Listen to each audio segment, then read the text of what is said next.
Traveler, please, over here. It has been a while since you joined the Adventurers Guild.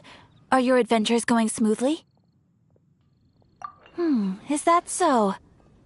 Apart from your own skills, reliable teammates are also indispensable when adventuring. Another person to count on is always good after all. But recruiting such dependable companions is no easy matter, is it? Yep, and it's even harder to get a guide as good as Paimon. Ah, yes. I do have some information that may be of help to you. Let me consult our records. Ah, there it is. There's been a certain blonde stranger who arrived in Mondstadt lately, dressed in most unusual clothes. Blonde. Dress is all funny. It feels like Paimon's heard this one before. Wait! Do you mean... Does that stranger's face look anything like hers? Like the honorary knights? No, they couldn't look more different. This stranger is a very tall man, and even has an eye patch. Seriously? How does this have anything to do with Kaya? Eye patches can't prove that you're related anyway. That stranger declined the guild's invitation, so I can't say that I know anything about the relationship between him and Mr. Kaya. Nonetheless, you can look for him if you're interested. Perhaps he might accept your commission instead. After all, it is not uncommon for some adventurers to not want to be limited by the guild, but be happy to accept a fellow adventurer's requests. And should the stranger be a strong adventurer indeed, he would certainly be a big help on your journey. Please don't talk down on yourself like that. You are the honorary knight of the Knights of Favonius, after all. Your deeds are the stuff of song for all the bards in the city, even now. Well, as to further news about him, you may want to ask Mr. Lawrence. He stands guard at the city gate, so he may know something about that stranger. I wish you every success, adventurer.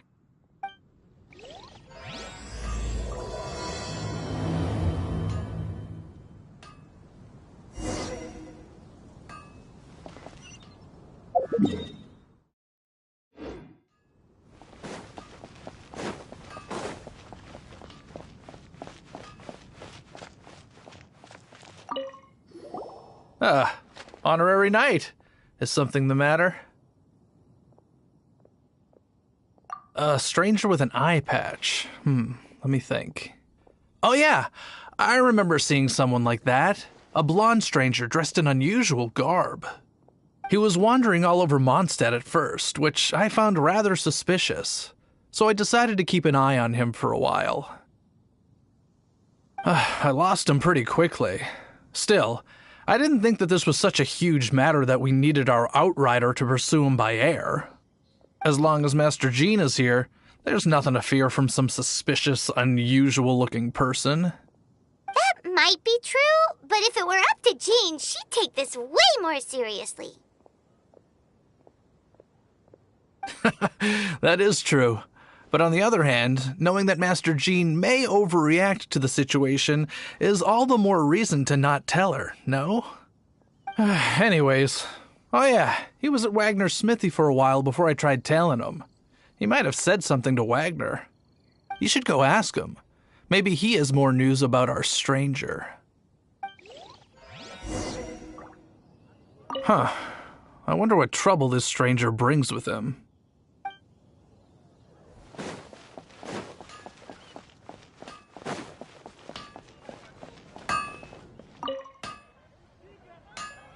What? You need something? Here, I remember him. He showed up a few days ago asking to buy a bunch of forging materials. Can't say I've heard of any of the materials he mentioned, though. He then had a look at the weapons in my shop before leaving. I've heard that he can be found drinking at the Angel's Share. If the Knights of the Guild want to get hold of him, that's the only place to be. The Angel's Share? Well, Master Diluc probably has his eye on that stranger too, then. Anyway, let's go to the Angel Share and have a look.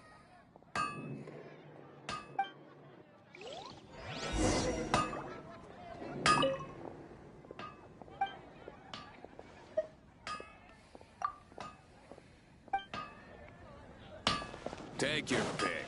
You'll find...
What will it be? Grape juice or apple cider? Hey, Charles! Have you seen a blonde stranger who wears an eye patch around here by any chance? That I have. He comes here every night. Just to drink, though. Doesn't order anything else. He even sometimes mixes his own drinks after he orders them. I don't know anything else about him, but from his selections and mixes, I'd say that he's quite the connoisseur.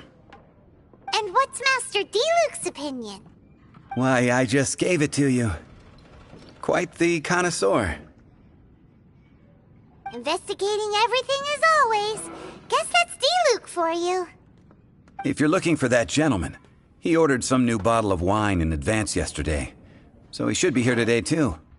There's too many raucous patrons on the first floor, so if you want to wait, best to go to the second.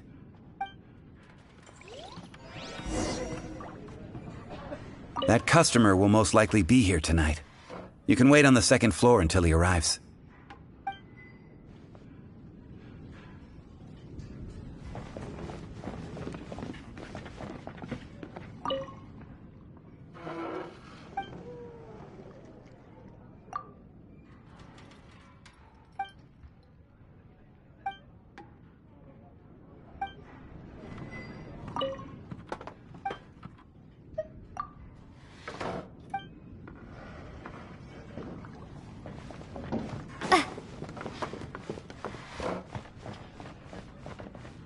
Hey, go on, drink some more. Ah, welcome, sir. The wine that you previously ordered is here. He's really here? Let's go downstairs and have a look.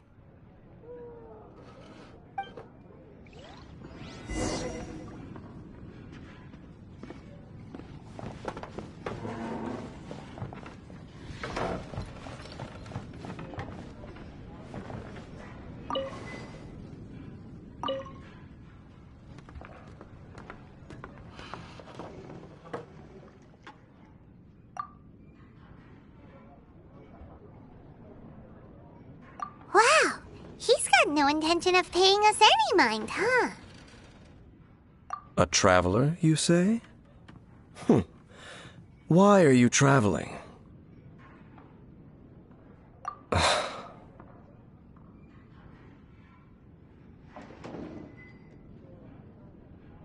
Well, that's as good a reason as any. Sit down over there, then.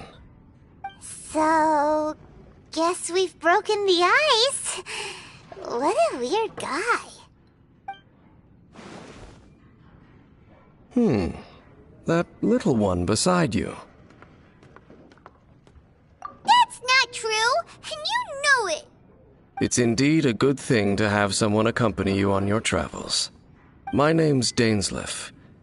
I suppose you have some business with me? Sure. And he was so cold just a moment before. Paimon's got a bad feeling about this. But I will require advance payment. 500 mora, and 3 answered questions. The 500 is a one-time fee, and we'll settle the questions in a moment. That's it. Well, now Paimon's got a really bad feeling. That kind of compensation can't be right. Ah, thank you. Now as for my questions, I'd like you to answer them here and now. The answer to a question says nothing about right and wrong, only about differences in attitude. I only wish to know what your choices are. You need only answer. Question 1. The crisis Mondstadt faced was resolved by an alliance between yourself and that Animo Archon who calls himself Venti. Who, in your view, was the key to ending that crisis? I know everything that I should. Well, answer the question. Is that your answer? I see. Question number 2.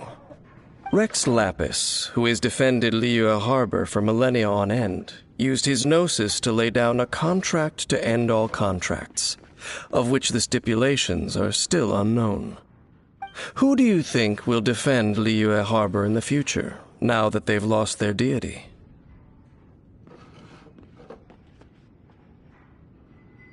So that's your answer? I see. Now for my final question. This world has people who gained visions, and those who did not. Which of the two do you think hold more importance in the eyes of the gods?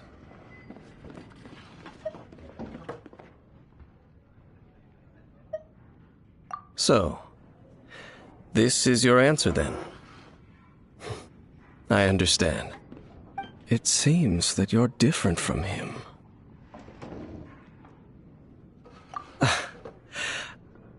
I'll take that 500 mora. And now I also understand your views on this world. As we agreed, you may now commission me. That said, I only take commissions related to the Abyss Order. Like you, I am currently on a journey. You intend to find your sibling, while I wish to oppose the Abyss. Ugh. Those creatures that serve the Abyss are the fangs and claws by which the Order spreads chaos in this world.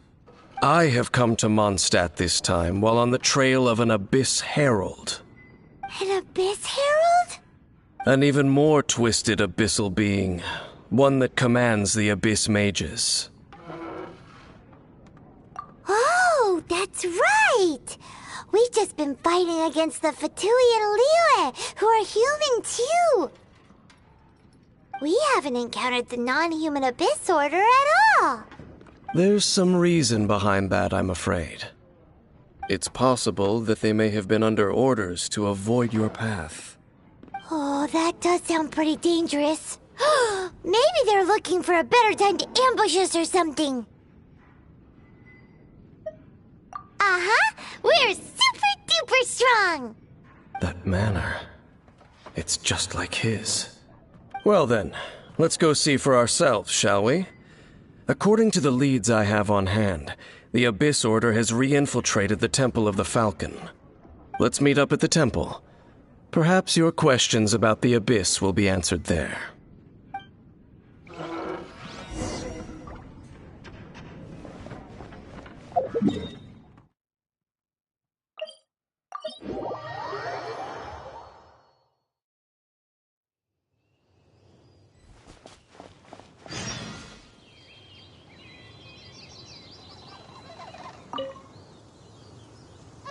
This abandoned temple does bear some marks of the abyss, the falcon of the west.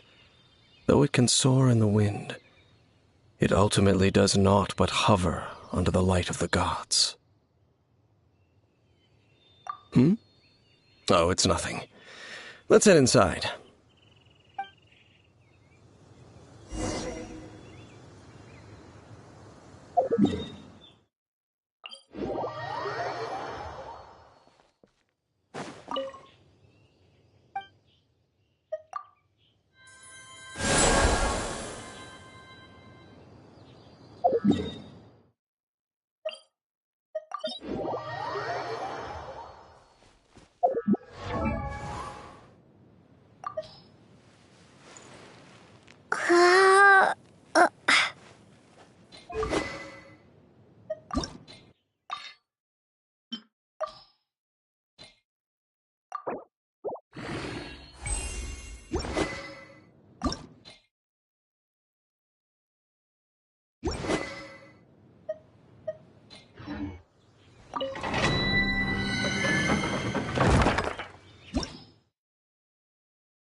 The scent of the abyss is getting stronger. It's not far now. Paimon wonders what the Abyss Heralds look like. Do they look something like the Abyss Mages?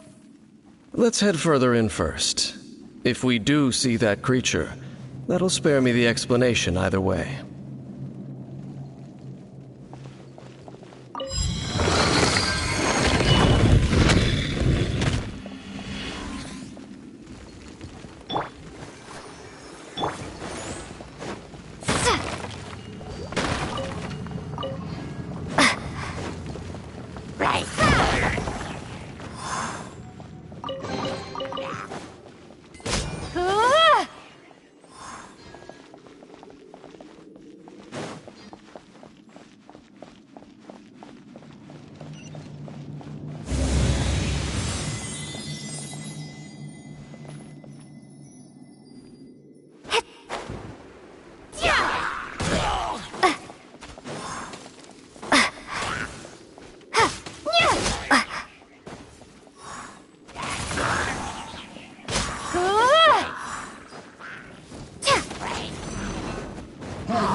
Try not to enjoy them. I'll protect us. Don't get frostbite. Cool it.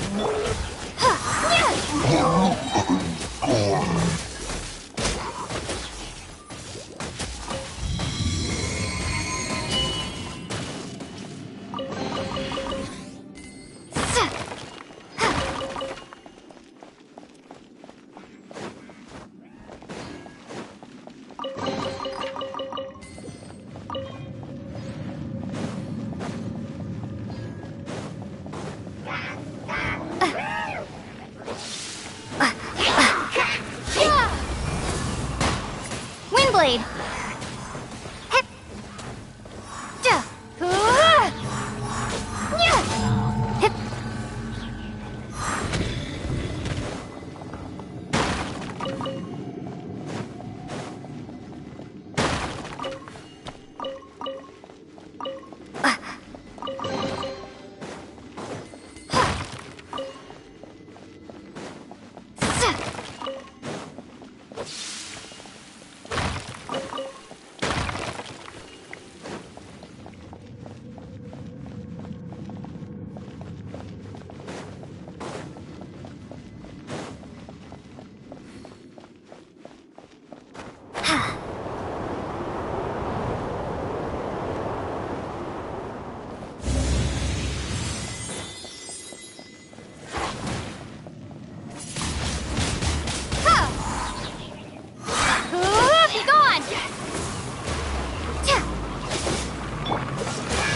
Oh, so sorry.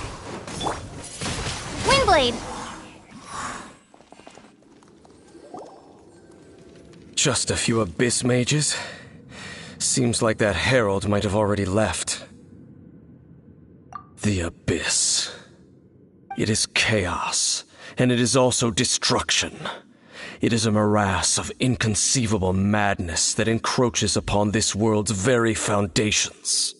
That is why even the Dragon of the East, a servant of a deity, was unable to resist its corrosive powers. And the creatures of the Abyss desire nothing less than the overthrow of a world ruled by the Archons. You seem to know a lot about the Abyss, Dane. Well, we do have some history. I suppose that's as far as chit-chat goes. We should head to Wolvendom. Judging by the traces I'm following, their next appearance may be within the territory of that old wolf. Perhaps we may find our Abyss Herald there.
Boba, get them!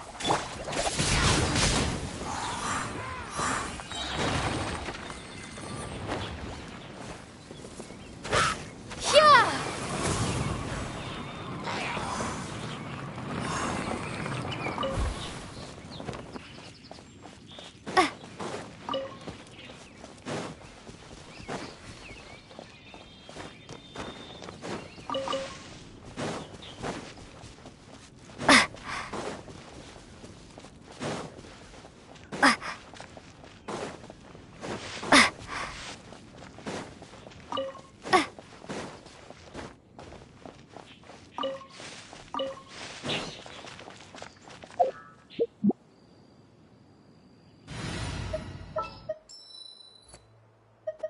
Ready to rumble.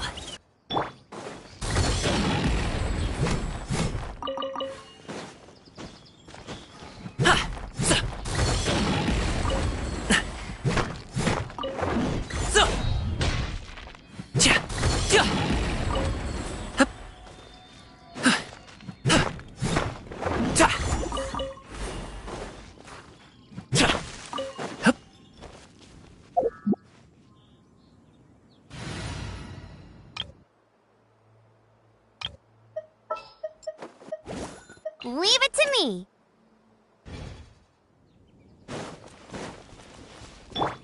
Well, we're in Wolfendom now. Think Dane's waiting for us up ahead?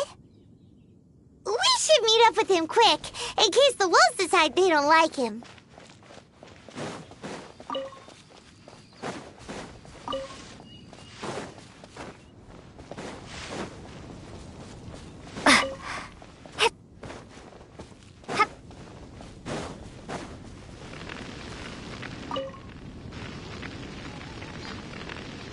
Lord of Wolvendom, great Wolf King of the North, sharp of fang and keen of claw, and yet dwelling here only. No, nor does it know me. I only know these things because a previous traveling companion of mine once wanted to hear its story. All right, let's go see if that Abyss Herald has stopped by here. But where do we begin? Are you standing here because of these strange bonfires, Dane? Indeed. See that, floating above the flames?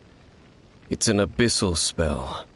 Knowing what I do of the Order's habits, they've probably left similar marks behind elsewhere. Let's have a look nearby.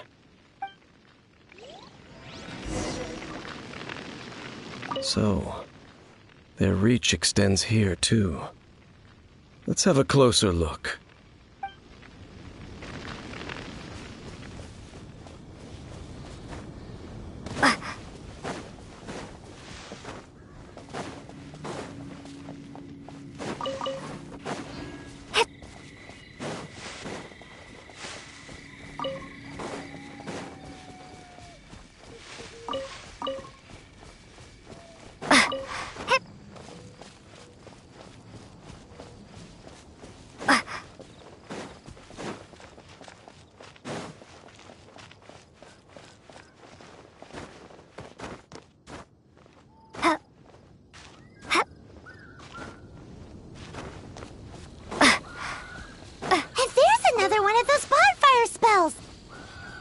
Looks like the Abyss really has been around here. Yikes! Where did these monsters pop out from? Let's clear them out, and quick! Go, Baron Bunny!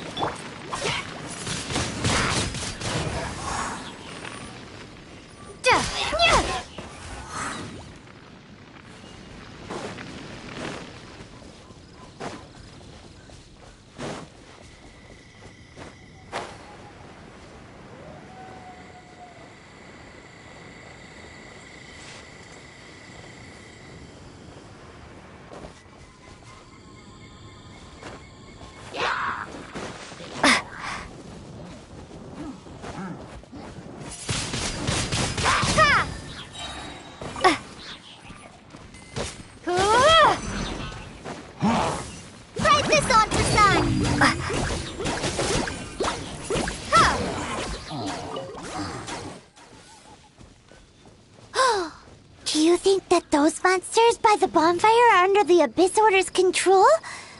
Looks kinda scary. Let's beat them up first. Be gone! This moment will be frozen in time. Windblade! Dodge this!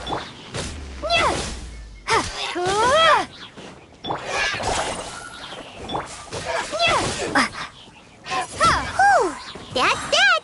Let's go check out that bonfire. Looks like this bonfire's also got something to do with the Abyss.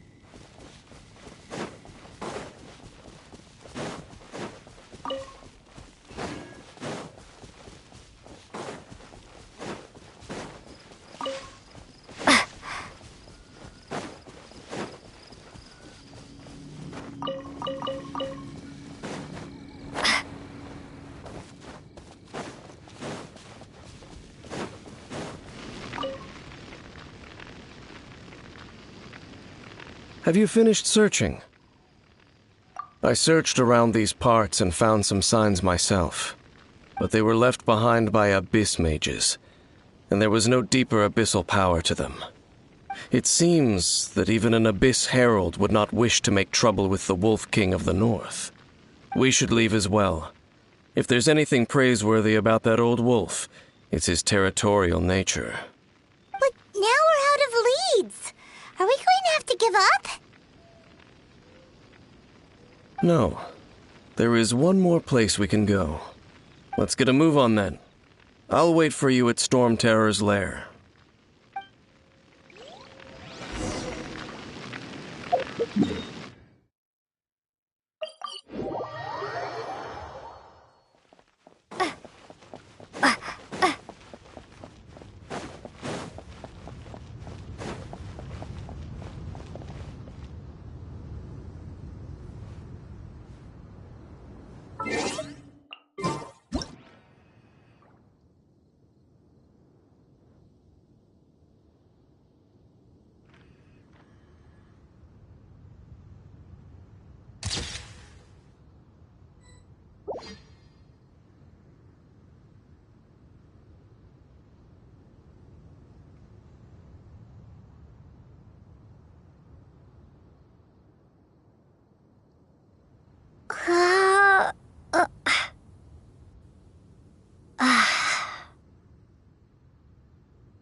I've heard about what happened to you during Mondstadt's crisis. When you came, this place was known as Storm Terror's Lair. But I suppose that this place is more lair than Storm Terror at this point. In fact, if my memory serves, this ruin has had largely nothing to do with that dragon for a long time. The first time I laid eyes upon the ruins of Old Mondstadt, the Dragon of the East had yet to fall, much less come to nest in this place. Huh? But Paimon remembers that Dvalin first got in trouble hundreds of years ago. Don't think too much about it. Do you remember the light actuators that once sealed this ruin? If the Abyss Order is interested in this location, then they will not neglect those mechanisms. Let's go see what the situation is at those light actuators.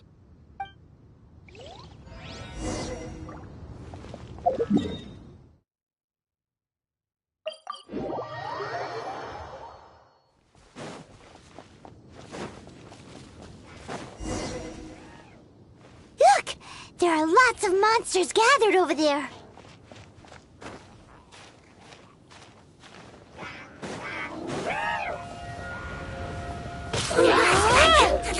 No one escapes my sight! Windblade! Prepare to be blown away! Don't get frostbite. Get it! Just like we rehearsed!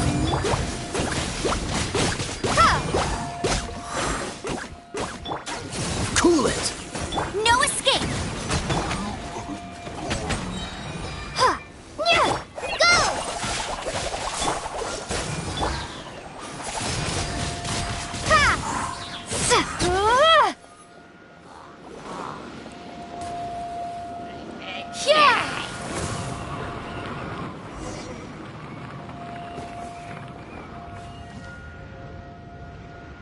So in the end, we still couldn't find that Abyss Herald.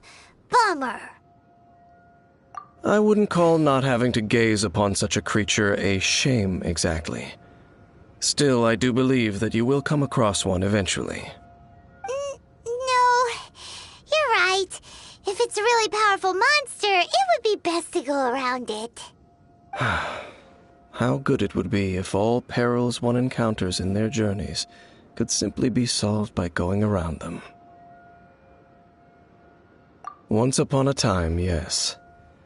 I simply have experience from adventuring together with that traveling companion. You know, Dane, you keep talking about that person this and that person that. Where are they now, anyway? He no longer travels. I'm afraid that traveling can be too exhausting at times. Oh, is that how it is? Well, why are you traveling alone then? I still have some things left unfinished. Once they are done, I too will return home to rest. Yep, and it's good to have a home to come back to, isn't it?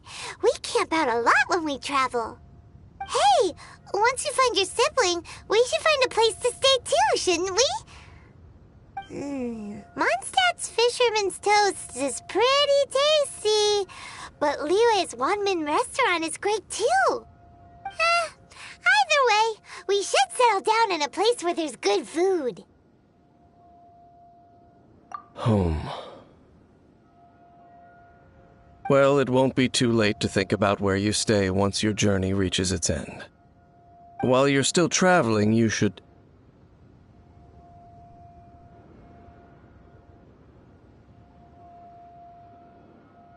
Huh?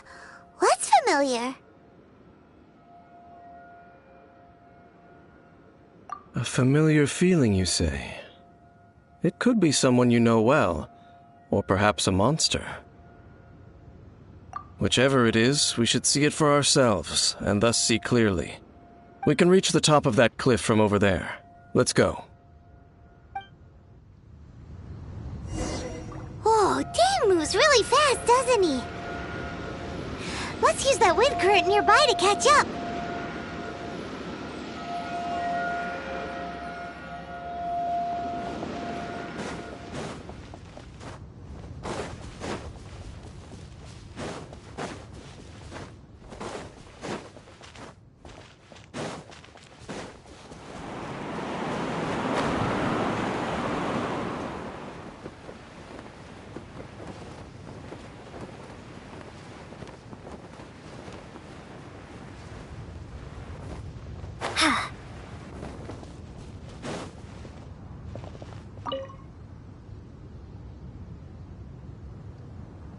Can you still sense that familiar feeling that you spoke of earlier?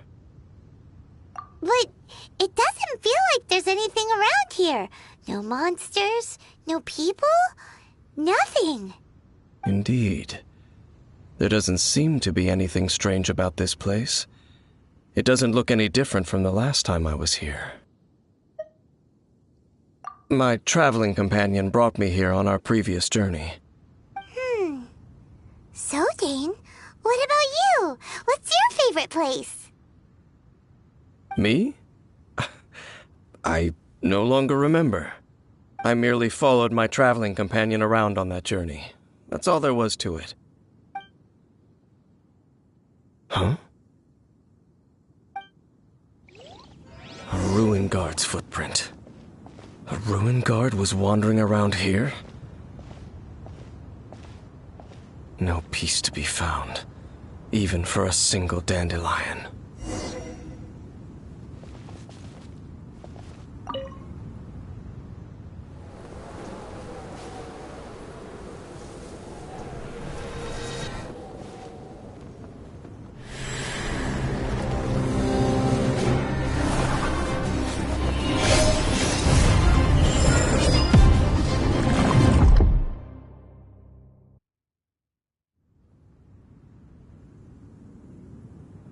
What's gotten into you?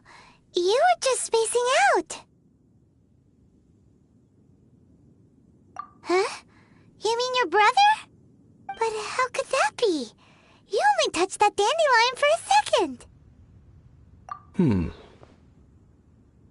Perhaps that dandelion bears some sort of scent that only you recognize. As for why, has it perhaps experienced something related to you?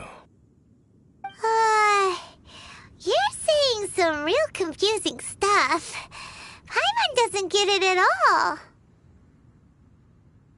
Do not rush. Vexation and anxiety are the enemy of rational thought. Your journey has only just begun, has it not? At least you now know that he is still on this world. At this time, the most important thing is the journey to find him itself. Yes, and this is something you must keep in mind as the meaning behind your journey. May you find your kin at the end of that journey. Well then, let us part ways here for now. Huh? You're leaving? Already? Only for now. Don't worry, we will meet again. After all, I did take 500 mora and those 3 answers you gave me.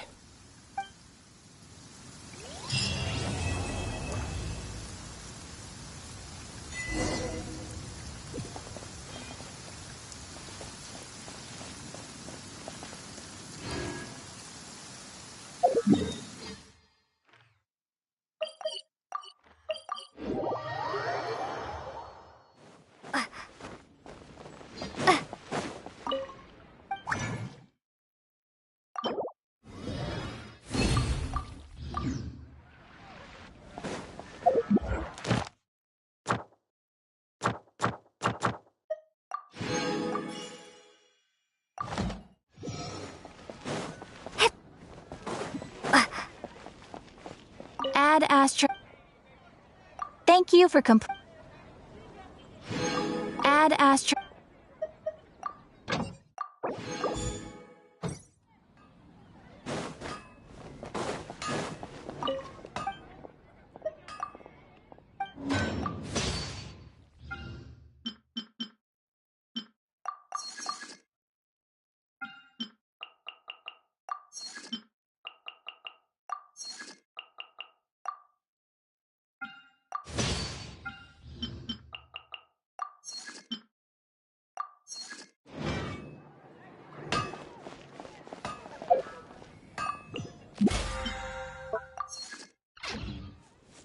Hard work is all there is.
Oh, you're back. Jeez, guys, where'd you go? One moment you were there, the next you disappeared. It scared the life out of me. We're so sorry. We were just, it's kinda hard to explain. Fair enough. Well, the mountain road is pretty hazardous, and it's easy to get lost in the fog. So from here on out, stay close to me. Got it! Let's keep going!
Ooh, the docks are just a bit further. One step at a time. Hang in there.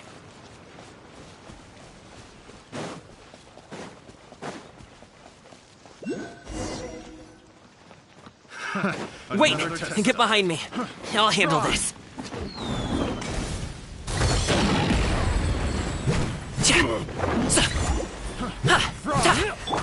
This moment will be frozen in time. Dodge this! Bet you can't keep up with no one escapes my... I got careful.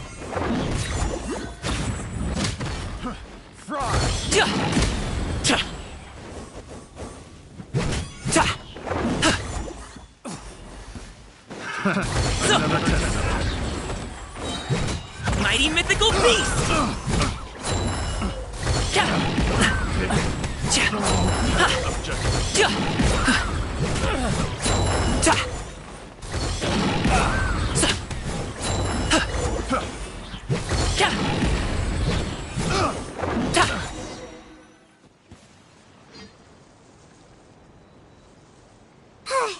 Seems like we really can't go anywhere without running into treasure hoarders, can we? Yeah, it's not uncommon for deliveries to get intercepted. That's why this job needs guards like us. Paimon was impressed by your moves back there. You seem like a real pro at your job. Oh, that's not a skill I learned on the job. It's just a hobby. Have you ever heard of wushu dancing? Really? Wushu dancing is famous in Chunyu Vale. Performers might be invited to promote the opening of a business or to spread good fortune during a holiday season. But I must admit, it has nothing on the popularity of the Liyue opera. I'm also well aware that people in Liyue Harbor aren't exactly jumping at the chance to watch wushu dancing. So it's not something I do full-time. Huh? You have 2 jobs? How do you have the energy to do all that? It's not that tiring. You just have to take a rest. Paimon gets it, so you must sleep a lot then. Not really. Just yesterday I stayed up all night playing cards. Oh. Let's go. The docks are just up ahead.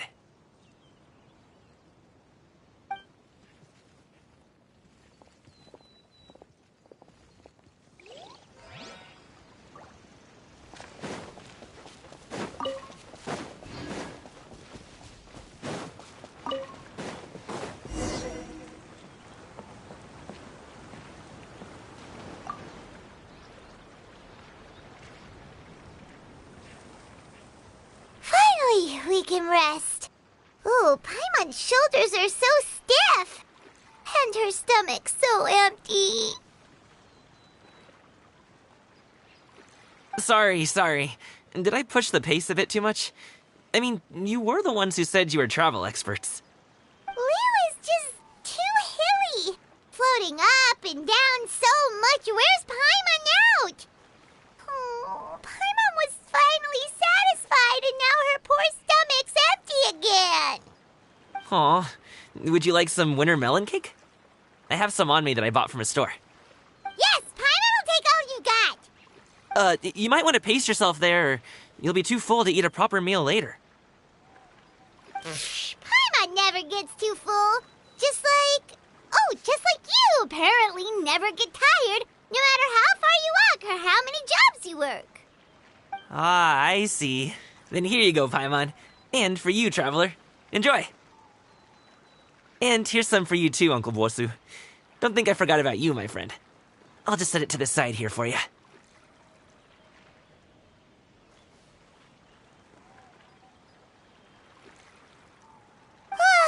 That hit the spot. Paimon thought she was going to starve to death for a minute there. That close of a call, huh? I've been eating winter melon cake ever since I was a kid. You can buy them from all sorts of places, whether it's a small vendor on the side of the road or a big restaurant in the city. But each place produces cakes with a slightly different flavor. If you like these ones, I can give you the address of the shop I bought them from. I'll just have to check when we get back. Oh, all my jabbering must be making it difficult for you to enjoy the scenery in peace, huh? Don't be afraid to tell me to zip it for a little while, okay? Really, I won't be offended. It's okay. Paimon is kind of enjoying listening to your chitter-chatter. Aw, a fed Paimon is a happy Paimon, huh? Hey, Paimon can be in a good mood anytime she wants. Need some fresh bamboo?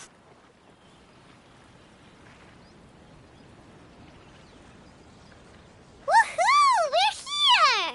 Don't forget your things, and watch your step as you get off the raft, or you're in for a swim. Thanks for the ride, Uncle Bosu. You take care of yourself now.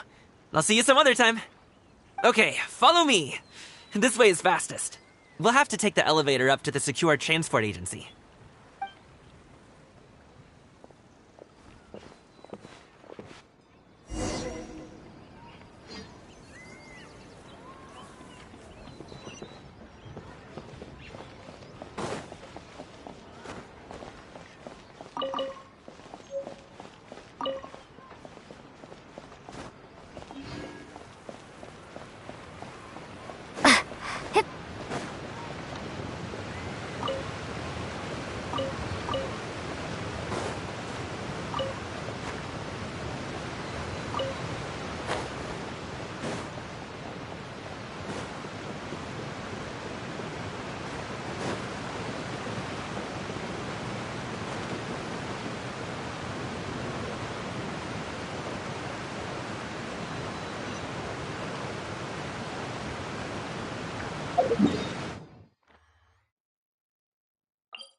Doesn't do what they're told.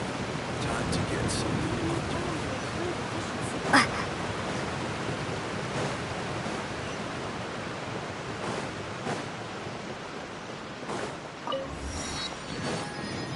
Hey! Slow down. I'm begging ya. What is it? No one's gonna try any funny business when the street is this packed, right?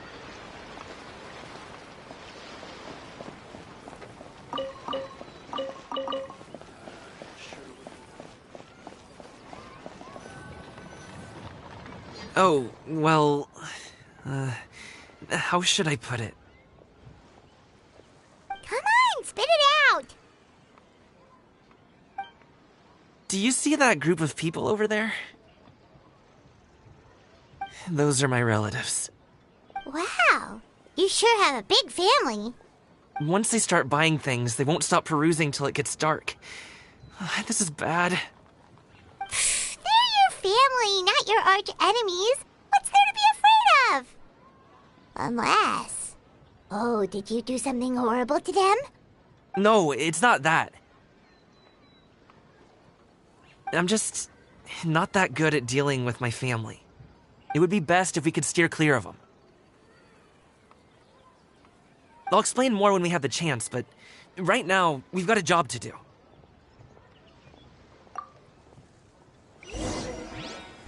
The left side looks pretty packed. Let's go straight. Slow and steady wins the race.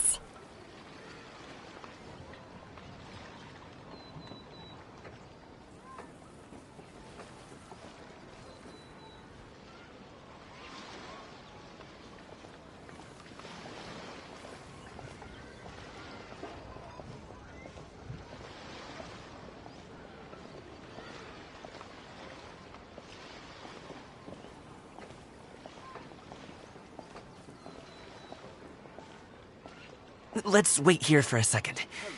Maybe my aunt will leave. Is there any work that you need done?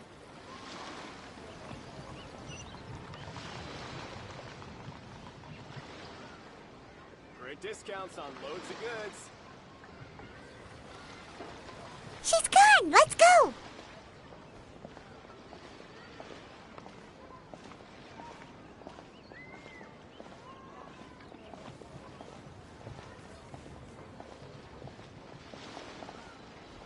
Turn left! Run! To the right and... Discounts on loads of goods. Wow, you guys are good. I'm impressed. That was nothing. It was a piece of cake. Oh, winter melon cake to be exact. You really liked it, huh? Ooh, you know what? I'll buy you a whole bunch and pile them so high you can swim in them. As long as you don't wind up drowning, Paimon. Hey, Uncle Drugway. These are my friends, the Traveler and Paimon. They came to deliver some goods with me. So, I guess I'll go ahead and take these over to Uncle Yongzan then? Yes, thanks for your hard work.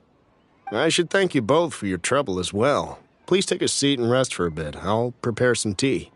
No need. We'll be off soon anyway. Hey, we're already here, aren't we? No harm in taking a load off for a bit. Plus, I know the Secure Transport Agency has some great Songhua tea stashed around here somewhere. I promise you, one sip and you'll be hooked. Anyway, you just sit down and relax, Uncle Drugway. Who would I be if I just sat here and let you go through all this trouble? Leave this to me. I have to be up and about to drop these goods off anyway.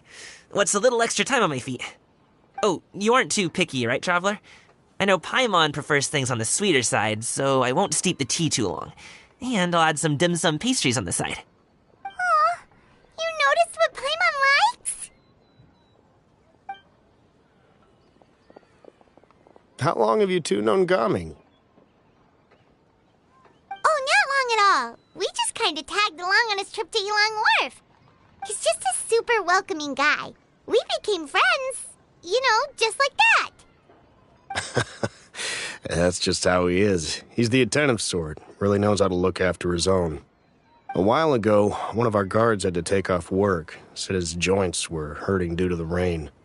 Gaming personally went all the way to Bough Pharmacy to get some medicine for him from Dr. Baiju, then traveled through the night to deliver it back to him. That young man has such a good head on his shoulders. How can anyone not love him? I mean, there is his dad, but, well, ask anyone else. And Uncle Yongzan says he doesn't have the personnel to spare for this delivery right now. So what do you think, Uncle Drugway? Should I go ahead and deliver it instead? It feels like we've troubled you enough already. It's kite-making materials, though. Could be for a kid. I'm sure the sender wants it delivered before Lantern Rite. Oh, by the way, here, have some tea. All right, then. Deliver it if you want to. Ooh, are you free in 2 days? how about we grab some dim sum from Shinya Kiosk? My treat, and don't even think about trying to pay. Whoa, that's way too generous of you. Don't mention it. Just think of this as a thank you for all your help. Besides, the thing between me and my family, it's a long story. It might take some time to tell. Sounds good. Paimon never says no to free food. All right, then I'm off. See you in 2 days. Oh, and Paimon, make sure not to eat too much before then. Don't say I didn't warn you. Is he underestimating Paimon? Ha! She's just gonna have to show him how much she can really eat. Anyway, is Gaming's family situation really that complicated? He has such a happy-go-lucky personality. Plus, he's an enthusiastic and diligent worker. It's hard to imagine a guy like that being troubled by much. How should I put it? Since he already plans to tell you himself, you don't need an old man like me to add my 2 cents. You seem to be around the same age, so you might have a lot in common. Perhaps you could help him talk things through. Consider it a favor to me. If you have the time, maybe you can make a little flag for us to wave about. It can say, "We provide aid in spades." Couldn't hurt to advertise our services, right? Well, I can certainly arrange that. Is there anything else you wanted to say? Wait, seriously? Paimon was just joking, but if you're going to get us something, she'd much rather have wintermelon cake instead. Seems like Gaming really has rubbed off on you. Would you like some more tea? I think there's some left. No thanks. We came all this way and still haven't gotten a chance to look around the wharf. We should see the kinds of kites they got. Maybe they'll have ones you can't find in Liyue Harbor. All right, then. Please do let me know if you'd like more tea. You're welcome to stay as long as you like.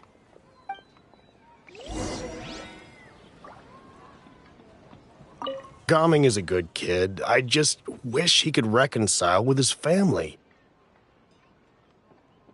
You're around the same age, so he might listen to you. Please talk things through with him.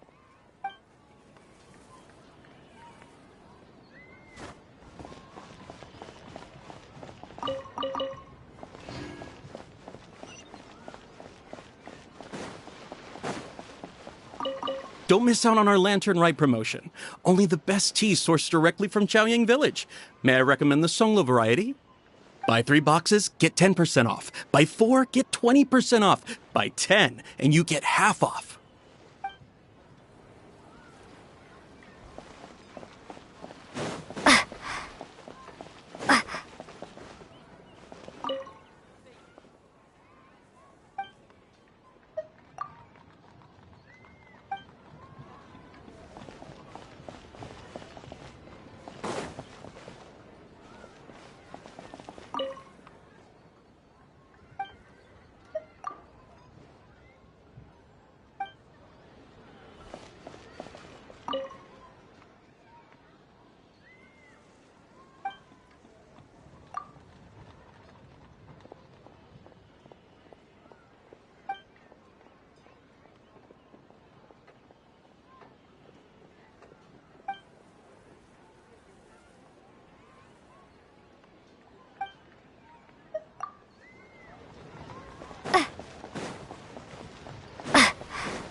Doing here?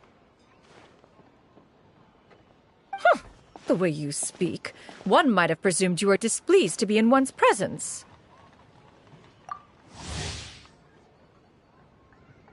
Take note, Paimon. You could learn a thing or two about how to respect your elders. Ugh, starting on the elder stuff already, huh? Shouldn't you be back in your cave tinkering away at some kite-related thingamabob or something? What brings you out here? And what's with that huge box next to you? Ah! Paimon gets it. You're here to do some shopping, aren't you? And what of it? The Qixing's decision to integrate Fontanian technology into said kite-flying competition is of no consequence to oneself. Did you expect one to willfully compete against the whimsical trends of worldly sentiment, or perhaps even fall to petty sulking over such? It's not that we think those things exactly.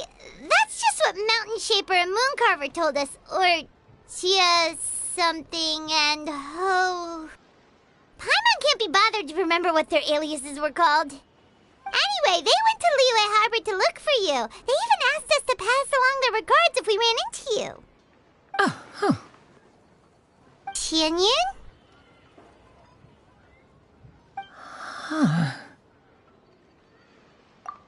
It appears time has quite flown since one's arrival in Liyue Harbor. How could one have forgotten about those two old fossils?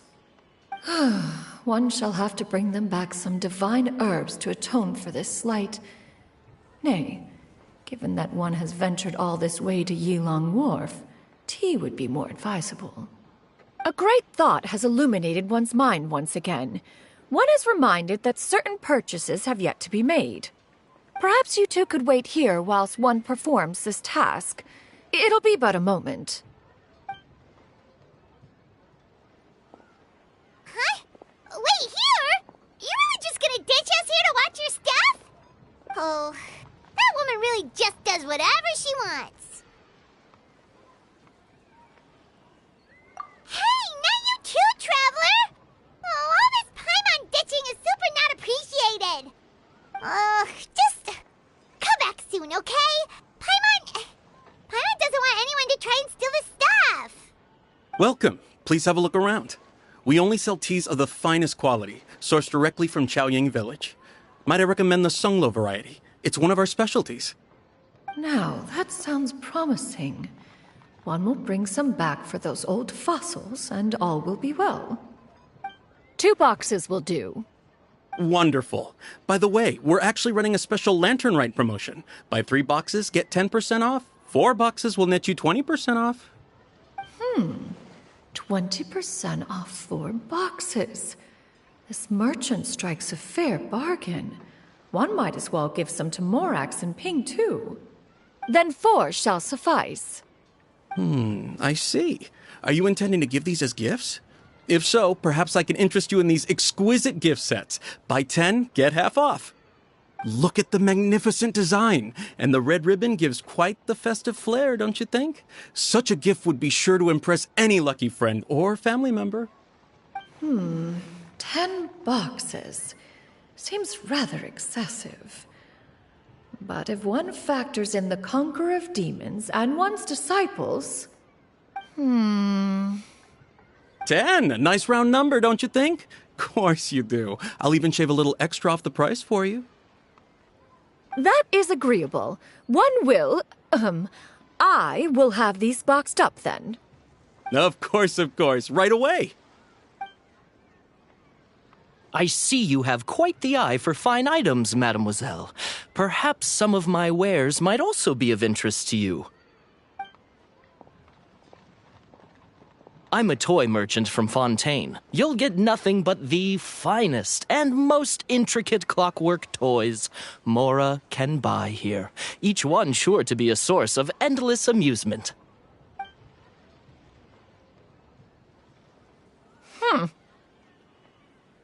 Perhaps you could enlighten me, then.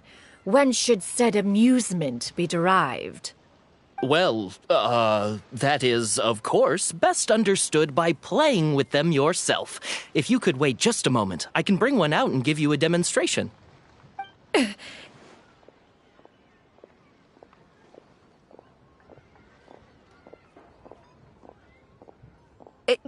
There is no need for that. Mademoiselle. Give me your newest and finest model, and be sure to package it securely. Ah, of course. Here you go. The instruction manual is... I can do without, thank you. Many watchful eyes surround this place. If one were to be spotted purchasing a mechanical toy such as this, a child's plaything no less, it would only invite scandal. There is no harm in bringing it back to study in secret.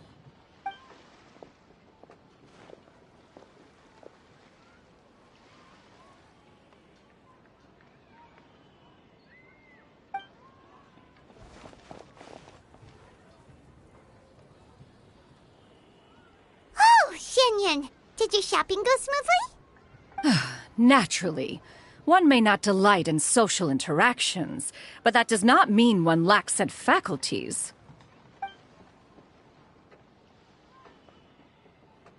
And you two? Are you not here to purchase things? We just haven't had time yet. It doesn't look like there are any kite stalls around Elong Wharf, but it does look like there are lots of goods from Fontaine.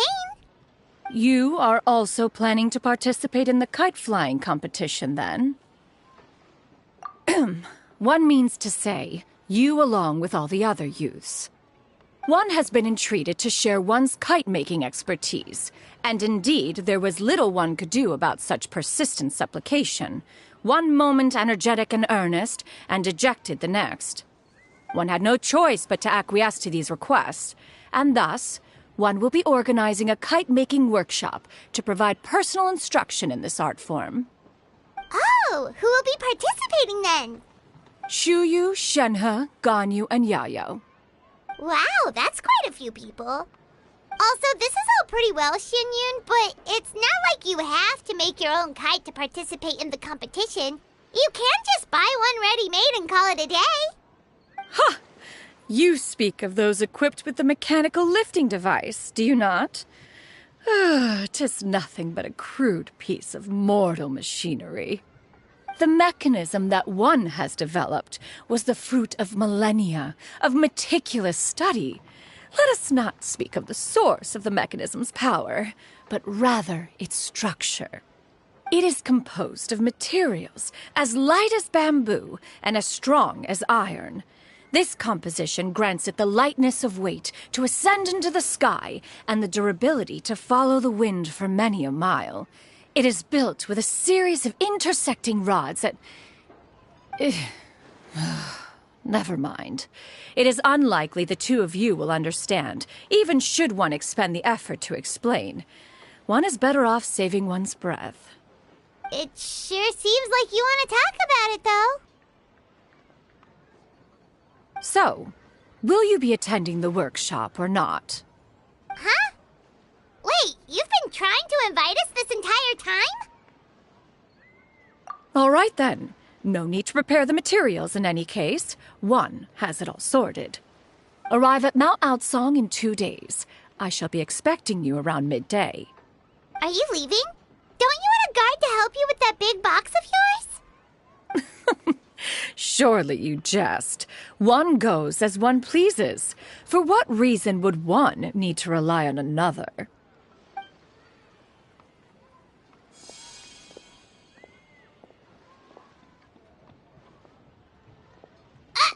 It can float? What kind of invention is that? One calls it the floating toting device. Huh. She seems pretty proud of that one. Look at her walk down the street. She seems so confident, but everyone around her is looking at her all funny. Paimon wonders... never mind.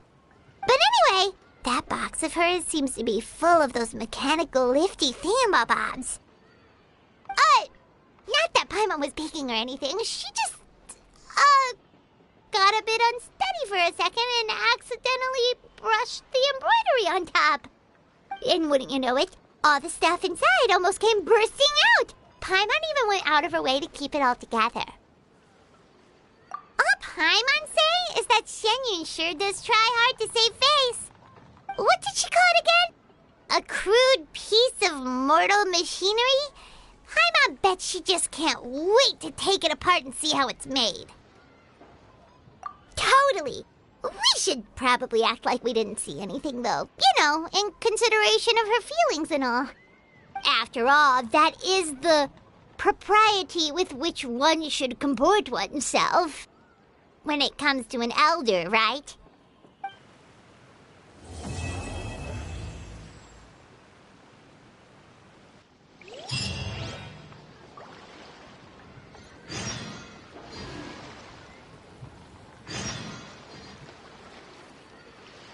Great discounts on loads of goods.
Paimon has never had dim sum at Shinyue Kiosk before, but it should be quite the feast for sure. Ooh, and that's Paimon's stomach right on cue telling her it's time to go find Gaming. Let's go!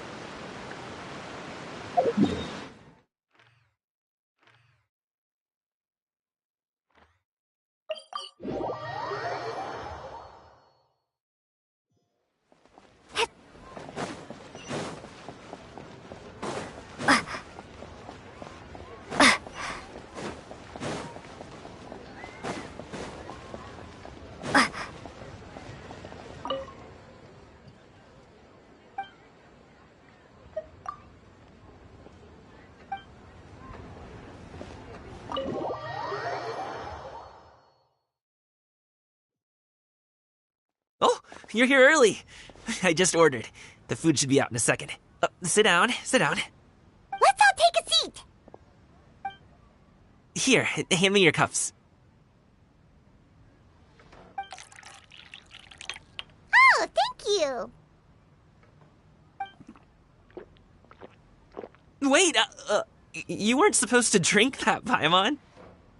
That was for you to rinse your utensils. That's a thing?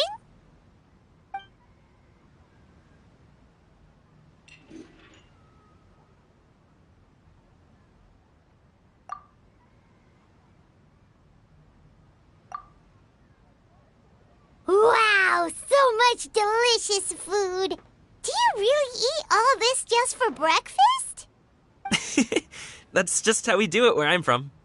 Most of the time, though, I don't eat lunch after dim sum. Oh, that's good to hear. Paimon doesn't need to worry about holding back then. Eat! If it's not enough, we can always order more. Oh, and there's tong soy coming as well. I don't usually have that in the morning, but, well, since everyone's here, I just had to order it.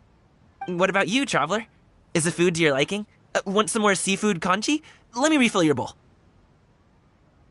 Paimon's gonna take you up on that. Fill it up nice and full and make sure she gets a few extra shrimp. Thanks!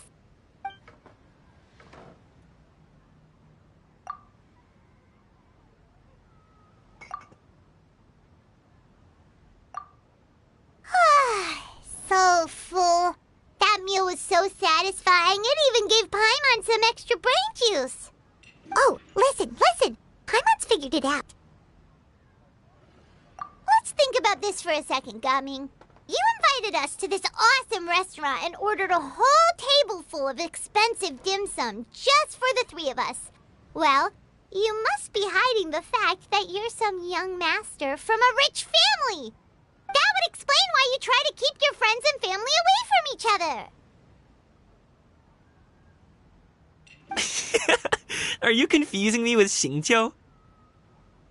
Huh? You know Xingqiu? You sure know a lot of people. Well, when you're on the road as much as I am, you hear all sorts of rumors. Sometimes they're true, sometimes they're not. What it comes down to is being able to tell the difference. More often than not, that means knocking on some doors to find out for yourself. Oh, you truly are a man of many talents, young Master Gaming. Okay, enough with the teasing. Sorry to burst your bubble, Paimon, but you're wrong about my family situation. she was onto something there. My dad is just an ordinary tea merchant. Small scale stuff, you know? It wouldn't even make sense to mention his business in the same breath as the Feiyun Commerce Guild. My dad... he always wanted me to inherit the family business, to be a merchant like him. But that's just not who I am. It's not who I ever wanted to be.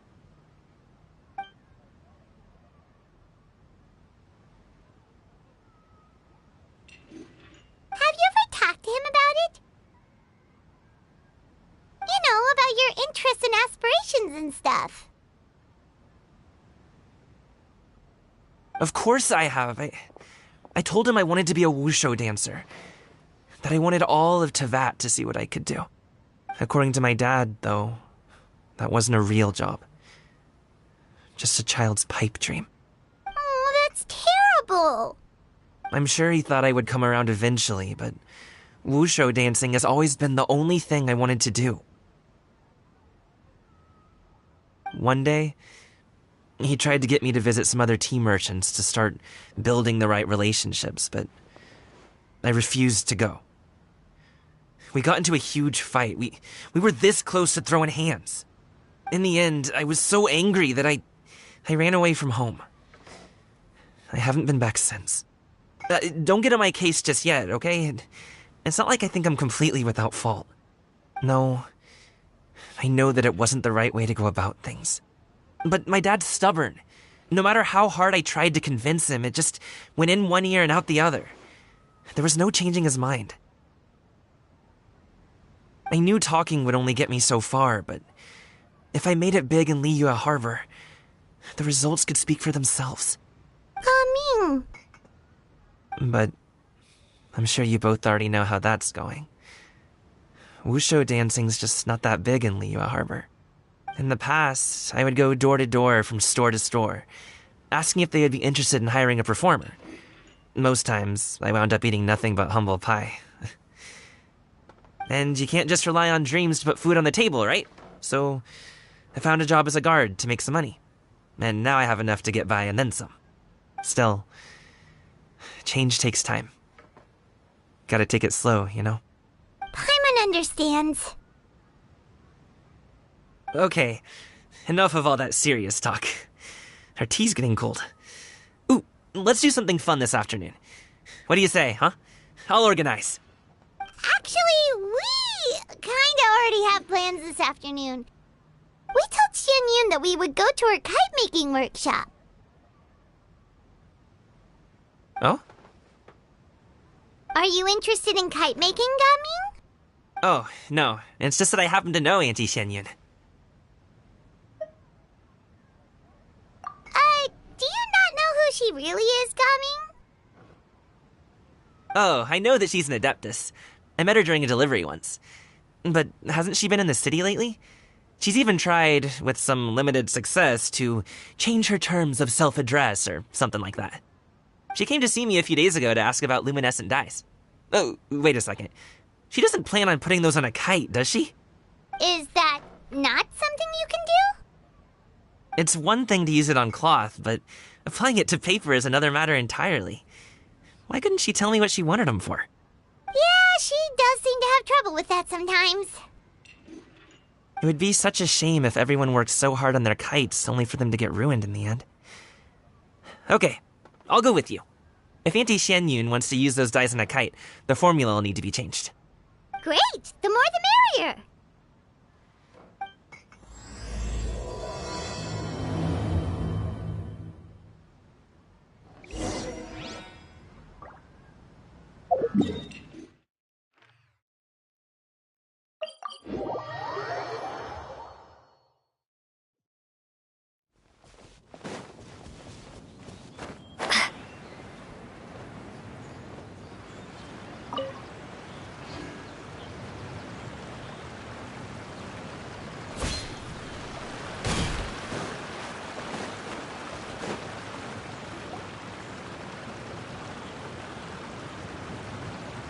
Ganyu!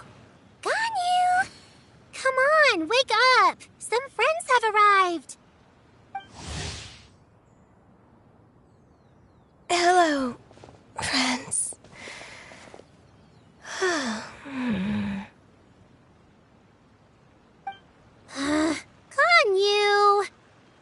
have some mint oil. Perhaps we should try that. A guest at Wanmin restaurant recommended it to me. I've tried it. Its stimulative effects are much stronger than what can be achieved from chewing on mint leaves alone.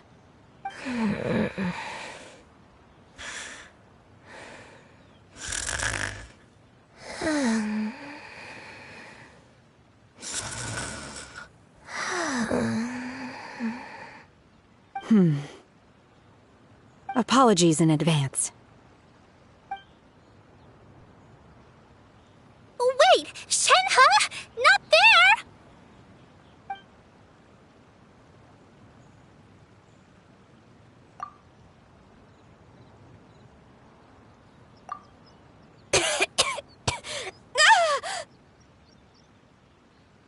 See? It worked. She's awake. Are you okay, Ganyu? Do you need some water? Or maybe something to eat? I'm fine. I just feel chilly all over. Huh. Was it that effective? Chilly, huh? Master always says a cool head leads to a calm heart. So, does this mean that heat's what we need to help you, Ganyu? Paimon doesn't think that's what the expression means exactly. I feel a bit better now. Was I asleep? Must have been around the time I usually take my midday nap. Did you not sleep last night? That does seem to happen to you often. Perhaps you should come work at Wanmin restaurant with me. We get off at 10 on the dot every night without fail. I could never. I'm sorry. I seem to have missed your name. You are... Me? My name is Gaming. I work as a guard for the Secure Transport Agency. Gaming. The name sounds familiar. I believe I've heard your name mentioned around the Ministry of Civil Affairs. People tell me you're an extremely enthusiastic worker, and you are very generous with your help. Well, you know me. Or, I guess you don't. My name is Ganyu. This is Shenhe, and this is Yao Yao. It's an honor to finally meet you all. Oh, you must be here for Auntie Xianyun's kite-making workshop, right? Yes. I have neither made nor flown a kite before. As long as Master is willing to teach, I am willing to learn. Me too! I want to participate in the kite flying competition with my best friend! Plus, it's more meaningful if you make the kite yourself, right? Your best friend didn't come with you? Well, Chi-Chi's been super busy helping Dr. Baizhu lately.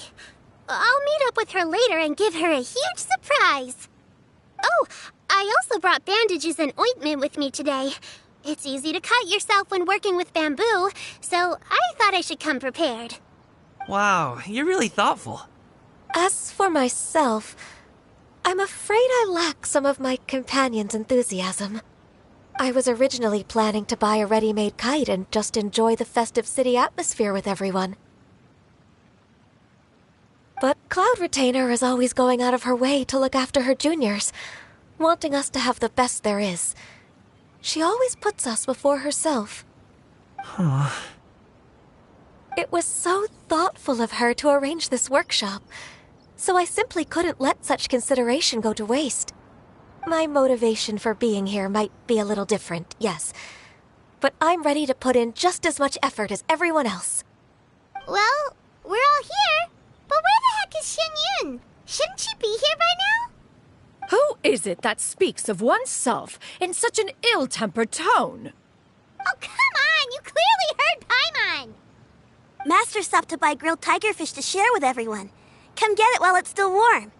Oh, Paimon, sorry, Miss Illuminated Bird! Paimon always knew you were the smartest, coolest, and prettiest Adeptus. Someone as wonderful as you is sure to have brought enough for Paimon as well, right?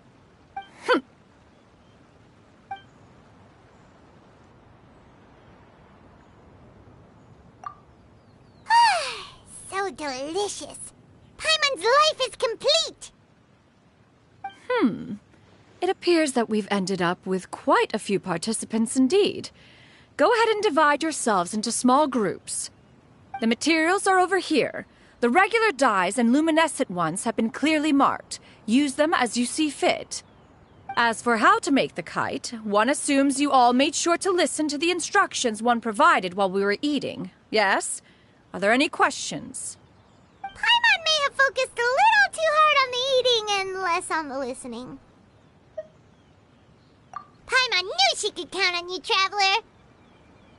One will wait under this tree and avail oneself of the cool air while one digests. Do not hesitate to seek one's company if you have any trouble, questions, or simply want to chat. We're not in any hurry to get started. Why don't we go see what the others are up to?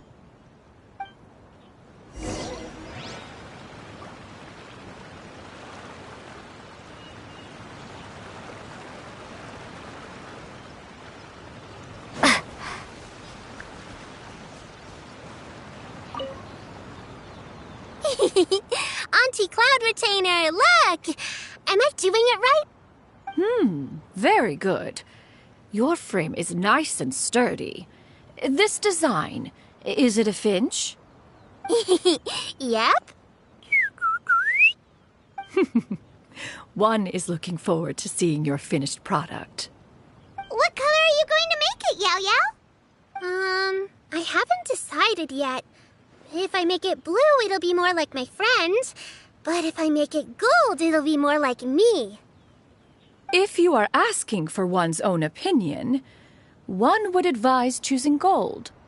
When giving a gift, the key consideration is the recipient's feelings, is it not? One imagines your friend would much prefer a kite that reminds them of you. Oh, hey, I never told you the kite was for Chi-Chi. How did you know? With age comes wisdom, child. One simply has a way of knowing things. Oh, cool. Thanks, Anti-Cloud Retainer. I'm gonna start painting it gold right now. Good. One will watch. You two seem strangely unoccupied. One was under the impression that one was supposed to be doing the relaxing. Is your kite finished? We actually haven't started yet, but we're going to start, right now.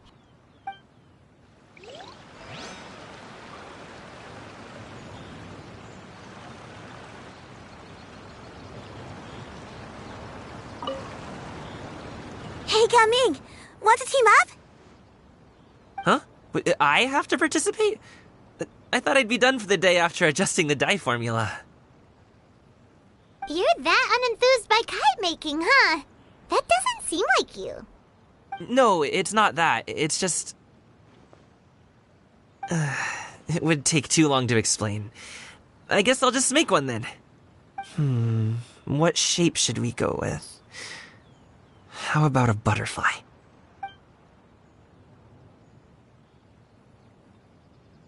What do you think, Shuyu? Is there a particular design you want? I want a swanee! That might be a little hard to pull off. True, but I still want to try. They're super cute. Okay, it's decided then. Gaming, can I do the coloring? Sure. I'll go ahead and make the frame for you.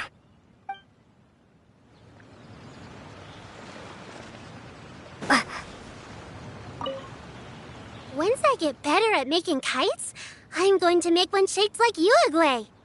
You gave him to me, and he's just the best.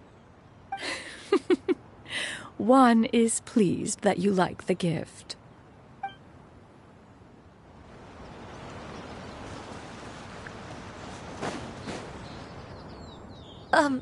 Shenhe, it would be great if you could refrain from putting things on my horns from now on. They're really quite sensitive. I see. My apologies. I shall remember that in the future. Thank you. No harm done. Good. Could I touch them just once more, though? No oil or anything this time. I've just always wondered what Miss Ganyu's horns feel like. Huh? Please, I told you, just call me Ganyu. Well, alright. Just be gentle. Firm to the touch with no discernible temperature. Oh, not unlike certain medicinal plants I've eaten before. Oh, still, Ganyu appears to be shaking like a cat whose whiskers have just been touched. I should stop. I see. Then I'll apply the oil to your forehead next time. Oh, no need. I'll just refrain from taking afternoon naps outdoors. Anyway, we should probably get started on our kite. It won't be long before Cloud Retainer comes to check on our progress. Perhaps we should just choose the most traditional style. Okay. Well, they seem to be getting along swimmingly. Let's not disturb them. We should get started on our kite now. Let's go. The scissor-tailed swallow sure takes a lot of curved bamboo rods to build. Ugh. It broke.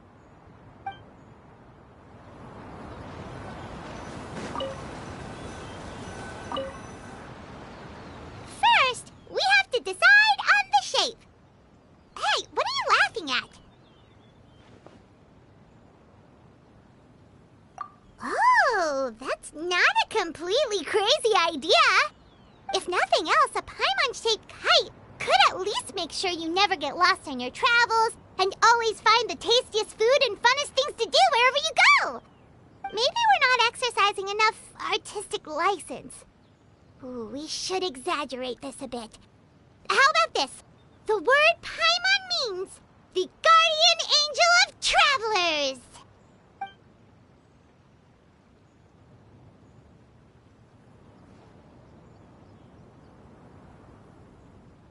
Now, what expression should we give her, since the kite is going to be flying super high in the sky?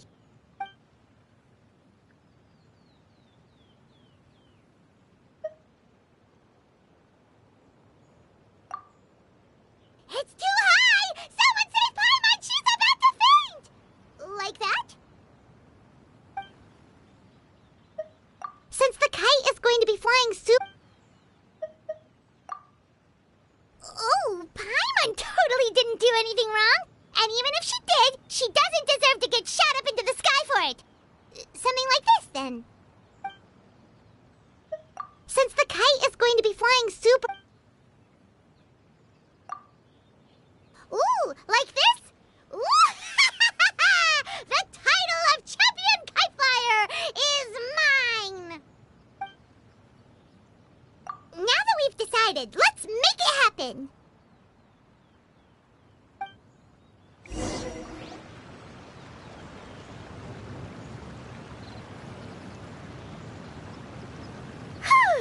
It's done! Paimon has to say, Kite Paimon might even rival real Paimon in terms of cuteness. Now we just have to attach the string, right? All right, gather around, everyone. Oh, Shenyun's calling us!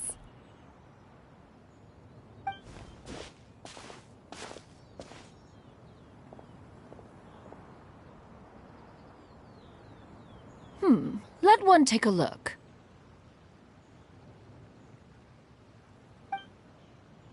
Wow! Ganyu and Shenhe made a scissor-tailed swallow. It's so pretty. Yep. The coloring makes it look a lot like Master.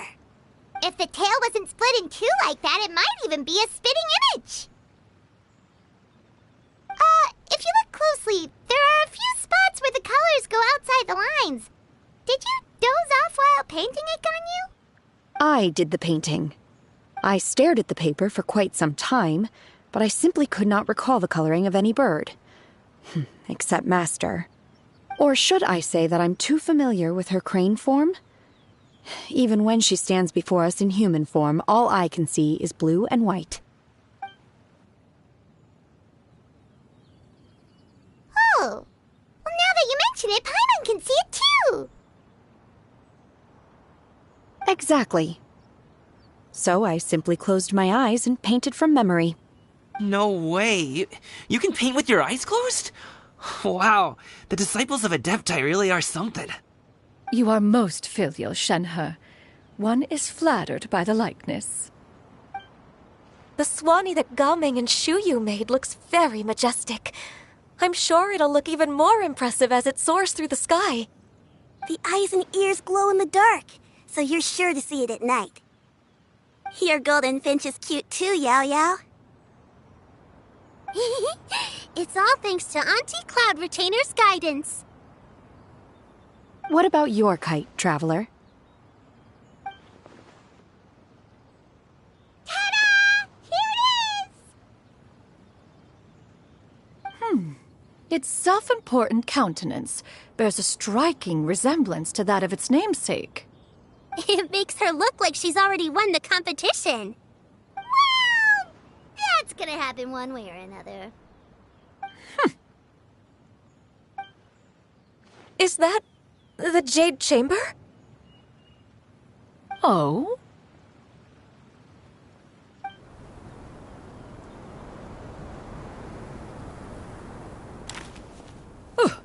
Who dares attempt such a flagrant display of impropriety by releasing a kite into one's territory without one's permission? Oh, and to do so by making use of this crude piece of mortal machinery. One simply must know who it is that possesses such impertinence. Continue attaching the strings, everyone.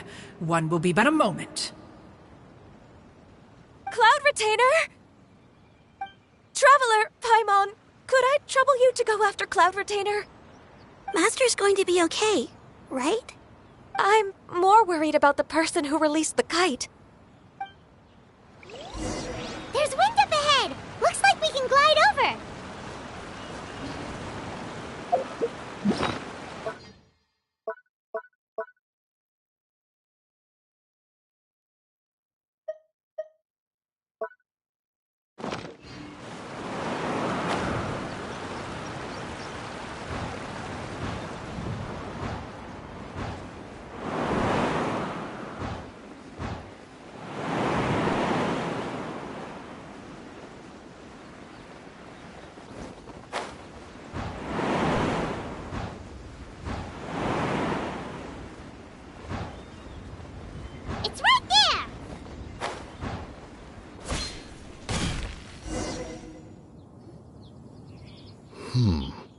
This Fontanian device of mechanical motion is quite curious indeed.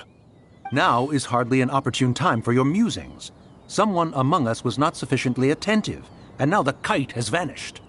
Calm yourself. Do you have any recollection of its last location? One believes it drifted in the direction of Mount Outsong. Perhaps it is mere happenstance, but one feels a certain sense of dread at the thought.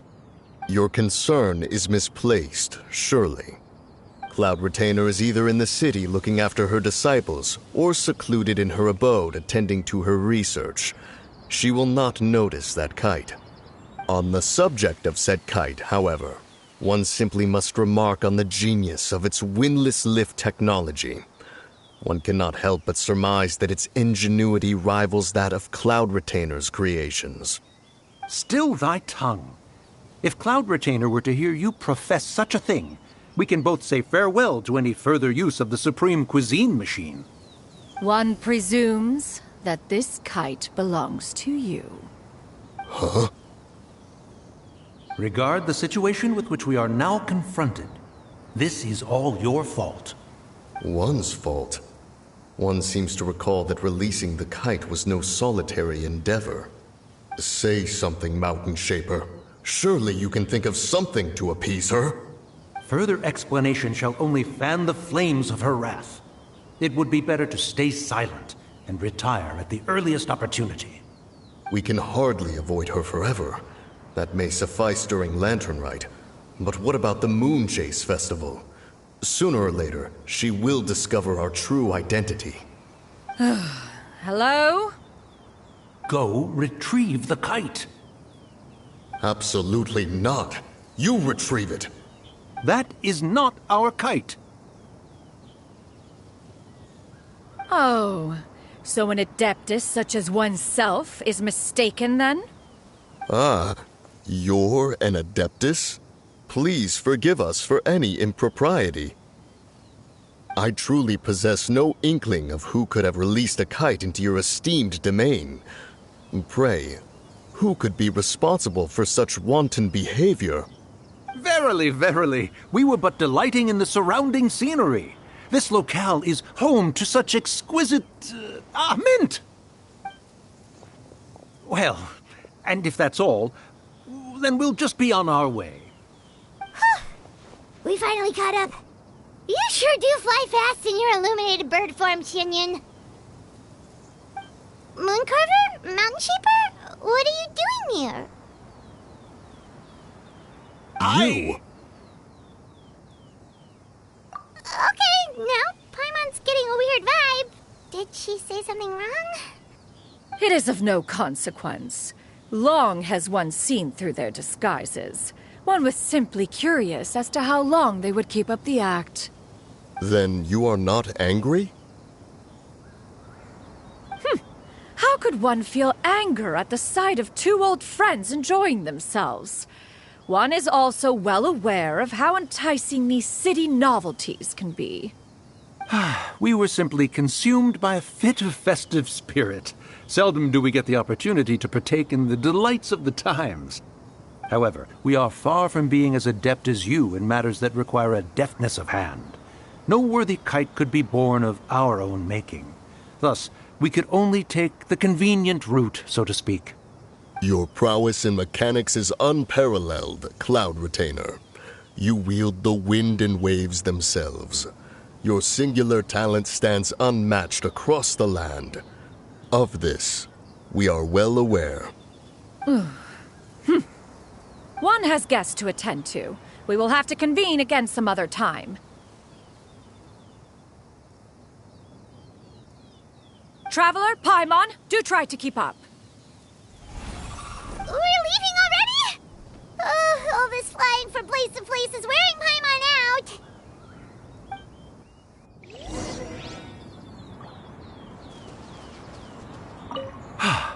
It seems that one's concern was misplaced after all. Then, should we continue flying the kite? A splendid suggestion, but it would be advisable to change locations. Perhaps your mountain would suffice? It is more than spacious enough. A fine idea. A fine idea indeed.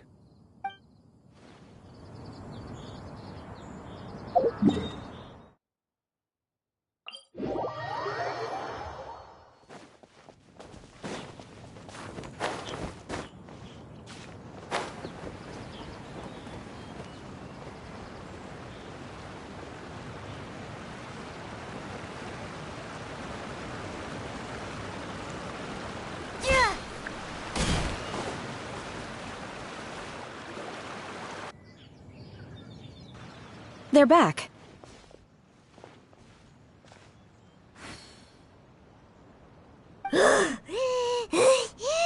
Paimon's pooped. Why are there only two of you left? After you left, Yao Yao and Shu Yu tired themselves out playing with their kites. Gao Ming offered to escort them home. Before he left, he said something that I don't quite understand. Oh? What did he say? He said, a kite is always tied down no matter how far it flies or how high it soars. Its tether prevents it from ever truly flying free. He looked quite dejected as he said this. Now that you mention it, Gao Ming did seem to have a rather strange attitude towards kites. A reflection of himself. Oh, if I were a kite, I would cherish that tether as a symbol of kinship and the bonds that tie us and... Shenhe? It may be an exceedingly slim and distant connection, but lose it and you lose that which links you to home. If Gaming truly sees a kite as a reflection of himself, then I fear I understand his words even less. Well, people often have different points of view depending on their mindset and experiences, right? It's actually quite normal. Just like some people can eat spicy food, but others won't go anywhere near it? Exactly. That's why tolerance and understanding are as important as they are. Tolerance and understanding? What brought about this conversation? Did one miss something? We were just chatting. You don't have to butt in on every little thing, you know. Where were you anyway? One was merely doing a bit of cooking. Night fast approaches. If you are otherwise unoccupied, one would entreat you to stay and eat before you depart. Oh, it's been so long since I've had the chance to enjoy your cooking, Cloud Retainer. Worry not. One has prepared a variety of meat and vegetable dishes. One is more than familiar with everyone's culinary proclivities. Hey, Paimon's hungry too! It's not like the dim sum and grilled fish could keep her full the whole day, you know? Shenhe, Ganyu, come with me. Whoa, what's with all the secrecy? You're not trying to play favorites, are you? If you're ready to serve the food, we can help too.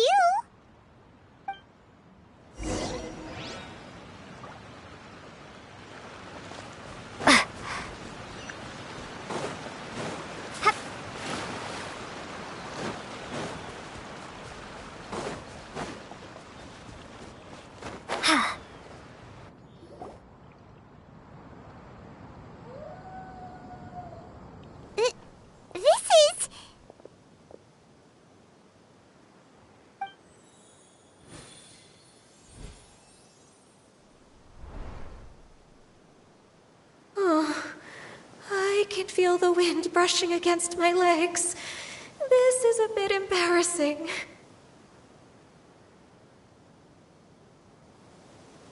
Is the headpiece secure? I should have asked Cloud Retainer to check before I stepped outside.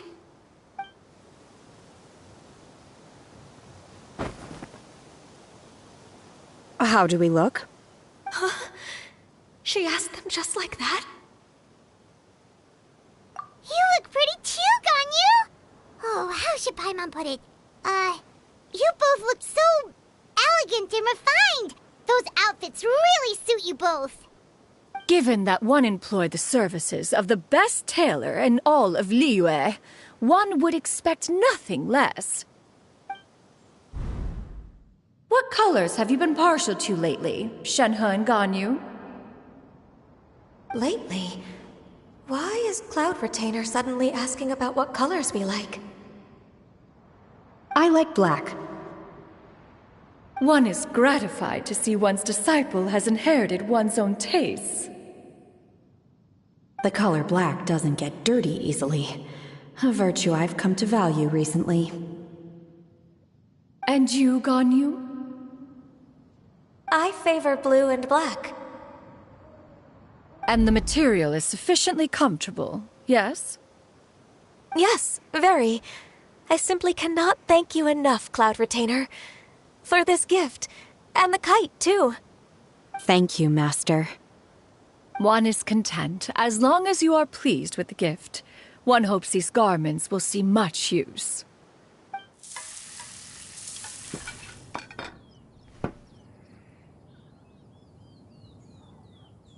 Seems like your supreme cuisine machine is just getting better and better, Xinyun! This golden crab's particularly good. The shell's deliciously crunchy, and the meat inside is so succulent and sweet! Paimon can't stop eating. It's a good thing Gaming isn't here, or Paimon would have to duel him for the food. You know, with chopsticks. He traveled all this way on account of the kite-making workshop, and he spent the whole afternoon looking after Shuyu.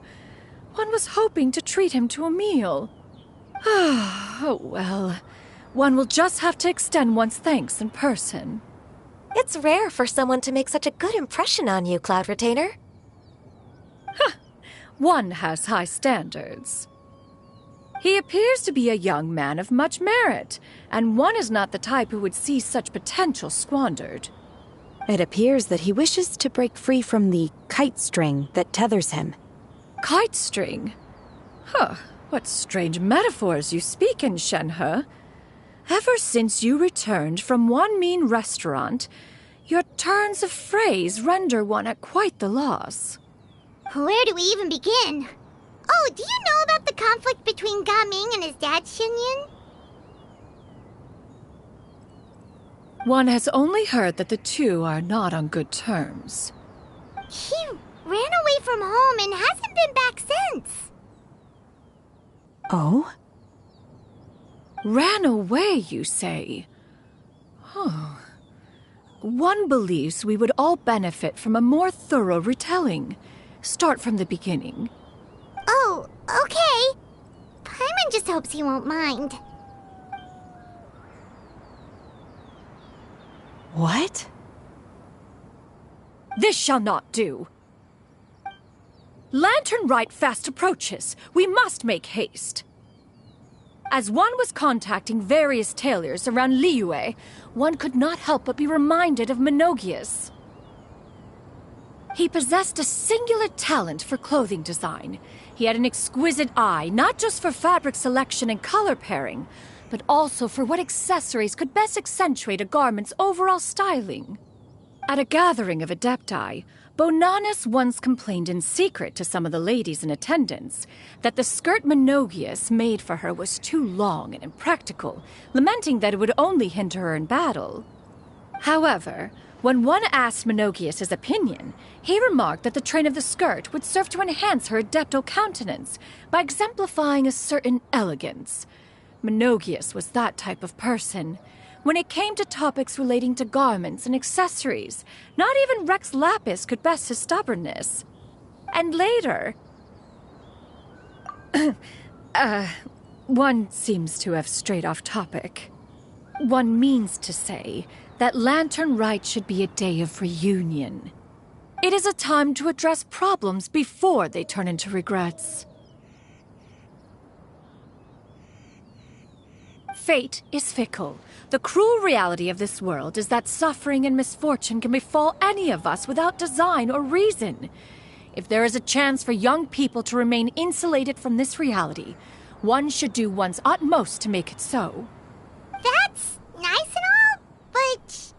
Do you have any ideas, Cloud Retainer? Perhaps adeptal arts could be of use. No. Mechanics, perhaps. One fails to see its use in a situation such as this. Is there anything I can do to help? Combining our efforts is a fine idea indeed. Aha! One has an idea. How about this? Does that make sense to everyone? Yep. Oh, Paimon really hopes this works. One's designs never fail. Now then, I counsel rest for all, and to make the necessary preparations. One shall see you in 2 days.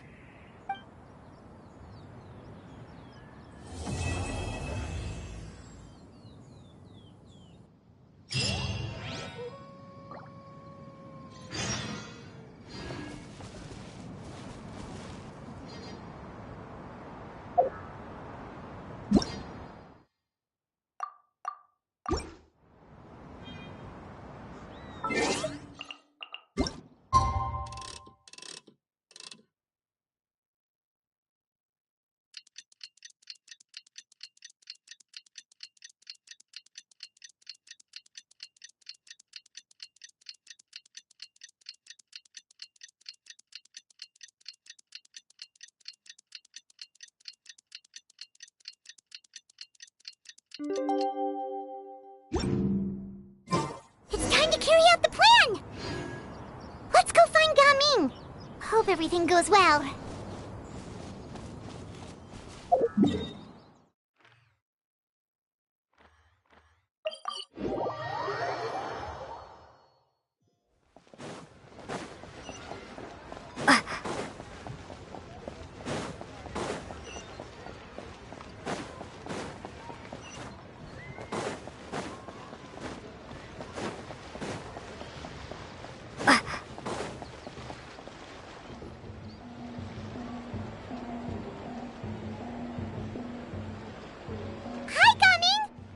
sees you've certainly gotten an early start this morning.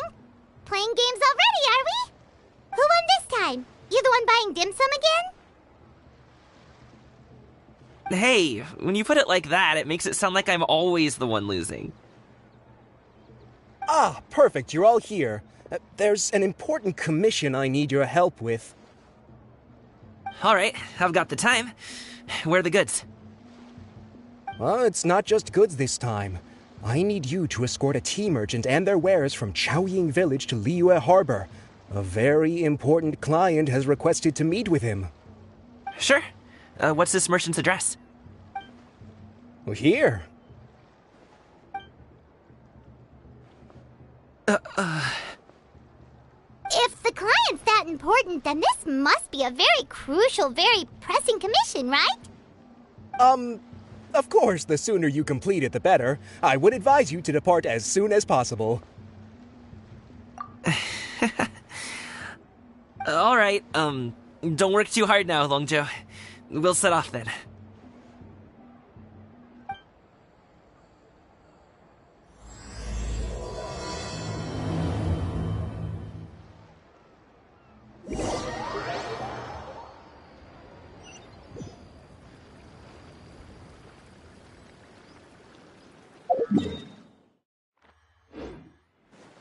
You're a bit quiet today, Gaming. Oh, do you want Paimon to tell a story? We're almost there. I'll take a rain check on that.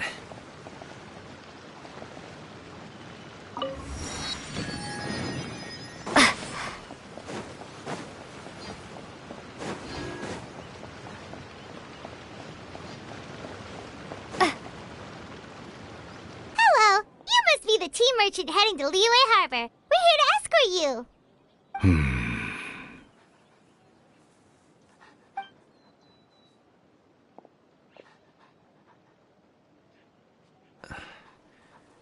Dad?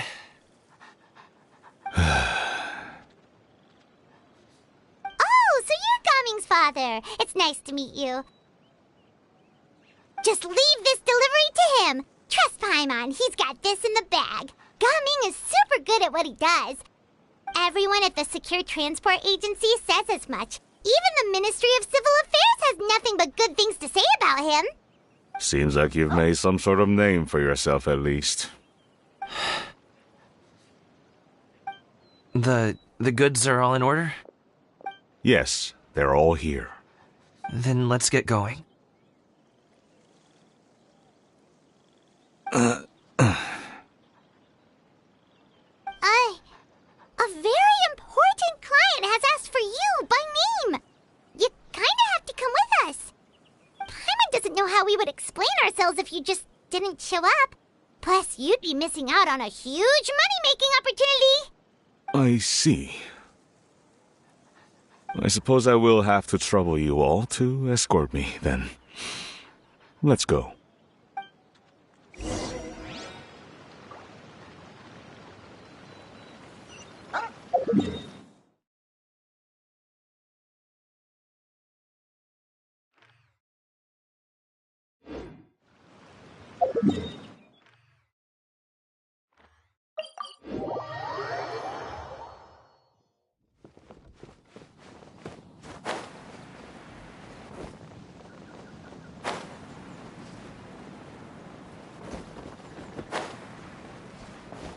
We've been walking for so long. Is anyone tired? How about we stop and rest for a bit? I'm fine. Gaming, don't you usually have some delicious snacks on you? Come on, bring them out so we can share them. I'm fine. Thank you. But the winter melon cake he gave us last time was so delicious. Have you ever tried it before, Mr. Ip? Paimon.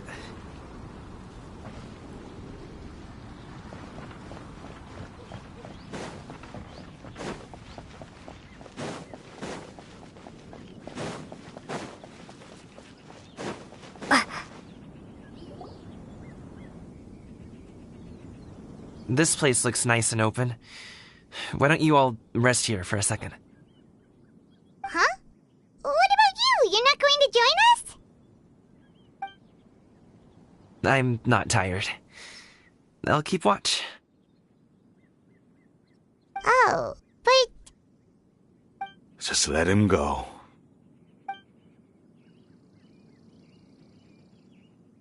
Okay, we'll just share amongst ourselves then. Did you know, Uncle Ip, that the flavor of these cakes changes depending on... Halt! Who goes there? It appears that one's movements were overly conspicuous. Enough of your musings. Focus. Focus on the matter at hand. Present your exquisite ornaments at once. Indeed. Bring them forth readily and without protest. Ah! What do we do? It seems as if these two are acting alone. It won't be difficult to subdue them, but they might have something else waiting in store for Dad. The best way to keep him safe is... Leave this to me. I'll handle them. Traveler, Paimon, take my dad and the goods away from here. No, Gaming. It's too dangerous. This is what I do.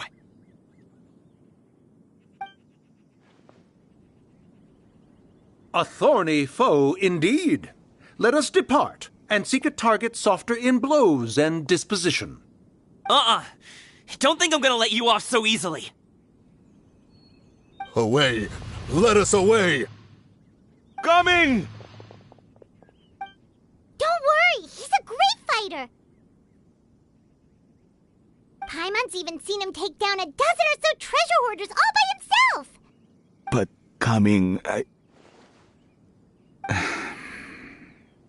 If he had just stayed by my side and learned the family trade, he wouldn't have to put himself in such dangerous situations.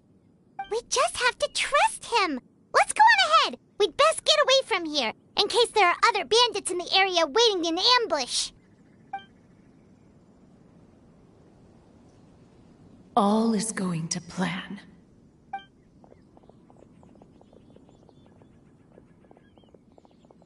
Okay, we should be good to stop here. Yongli? Oh no, what is he doing here? Good sir, please, listen to me. Reel in your line and leave this place as quickly as you can. There are bandits in the area.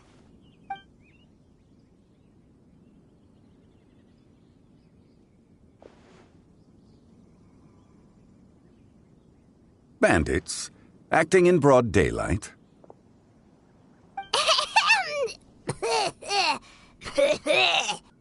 Oh.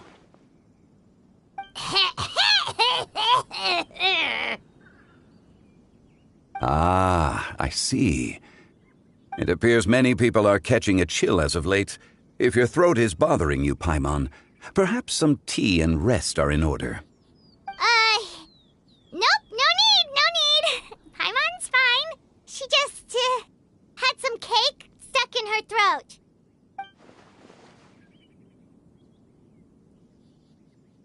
If there are indeed bandits in the area, then we should inform the Millilith at once.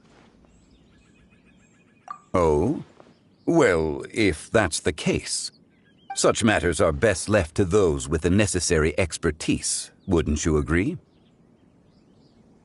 I suppose you're right. If ordinary people like us got involved, we would only cause more trouble. Since we find ourselves otherwise unoccupied in this beautiful area, why don't we find a quiet place to relax while we wait for good news? That would be lovely.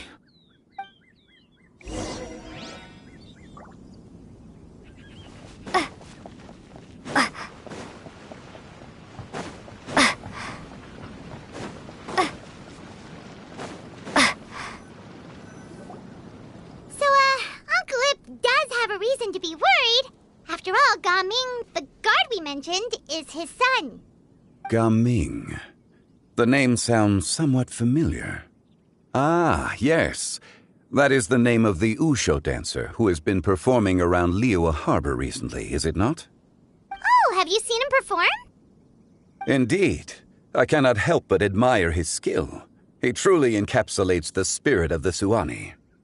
Wushu dancing has become more well known in Liyue Harbor recently. However, although performers are seeing budding success, they have no doubt had to face many hurdles along the way. Ones not so easily understood by spectators such as ourselves. If you ask me, what truly deserves admiration is perseverance in the face of adversity. That is a rare attribute indeed. I have heard many of my acquaintances praise Gaming for his kind, selfless, and courageous disposition. To have a child so accomplished and upright, you must be a very proud parent indeed, Uncle Ip.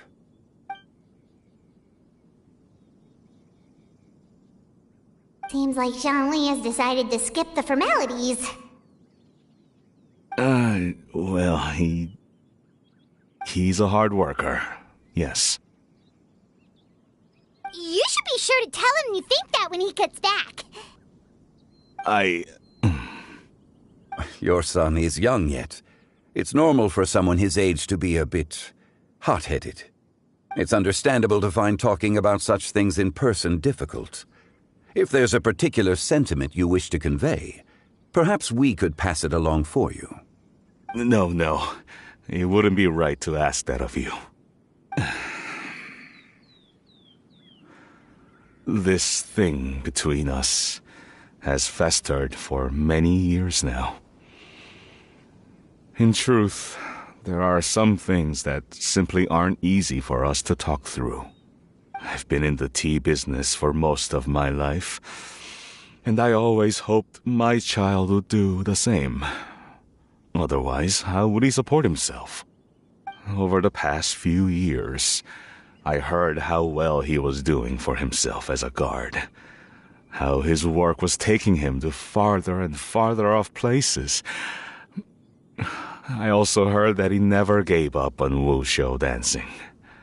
It made me happy. But I was also worried. When you're young, you can handle all that physically taxing work and manual labor. What young person isn't capable of making a living that way? My concern is what happens when you get old. Every time I get to thinking like that, I cannot help but be reinforced in the belief that I was right. That I was right not to give in.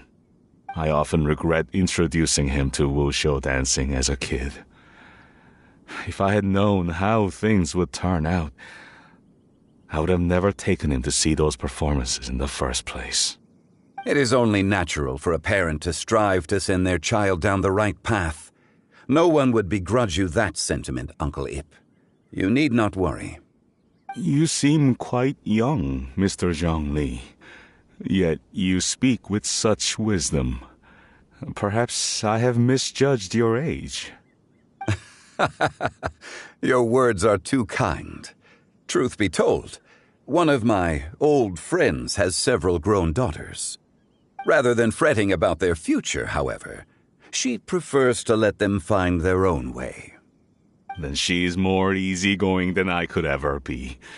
I fear I lack such an open mind. I meant to say earlier, there is no need to be so polite. Feel free to call me by my name, Ipdak. Sure. So, do you also think I fret too much, Mr. Zhongli? That's not exactly what I was hoping to convey. Only a fool would ask a parent not to worry about their child. But think of it this way. Raising a child is not unlike flying a kite. Hold the string too tight, and it can no longer soar. As my friend once said, if your children are aiming for the stars, clipping their wings will only cause them to come crashing down. You need to let out the line for a kite to soar. It seems I was too stuck in my ways. You need not reproach your heart for caring. You simply need to loosen your hold a little. Indeed, with such a big heart, why not allocate the time you usually spend worrying about Gaming to the pursuit of other things, like going for a stroll, drinking tea, or taking in the scenery? You never know what surprises could be in store. Things can change in the blink of an eye. The blink of an eye, you say? Do things change so quickly? Children grow up in quite the same way, do they not? Day after day, year after year, sometimes in the blink of an eye, but always when you least expect it. As a father, I'm sure you know that best. Yes, you can say that again.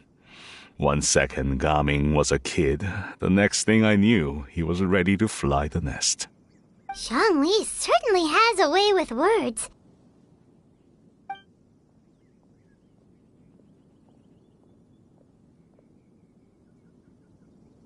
Oh, Gaming is back! Hey, Gaming, we're over here! Dad, Traveler, Paimon. Good, you're all here. Oh, and Mr. Zhongli from the Wangsheng Funeral Parlor? You're here too? A fated meeting indeed. We were just enjoying some pleasant conversation.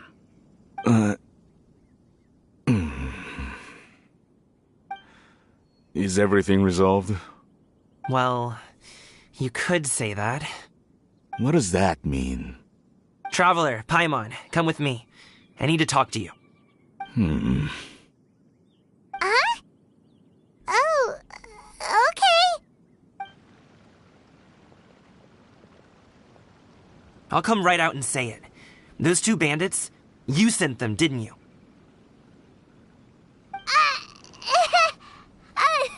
So, that's how we're starting off? Can't look me in the eye, huh? Guess I'm right then. Okay, but how did you know? At first, their mannerisms seemed a bit stilted. But once I got close, it was obvious that they possessed great skills. I was right on their tail, and it should have taken only a few steps to catch up to them, yet somehow, I was never able to close that distance. People with that level of skill would have gone about things differently from the start, like sneaking up on us while we were distracted.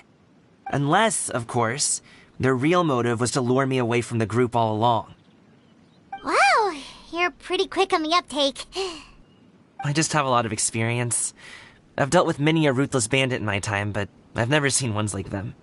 In the end, I told them they would make good guards if they ever wanted to get back on the straight and narrow, and that they could hang out with me in Liyue Harbor anytime. You ever consider you might be a little too good at making friends? I'm guessing you guys were trying to help resolve things between my dad and me?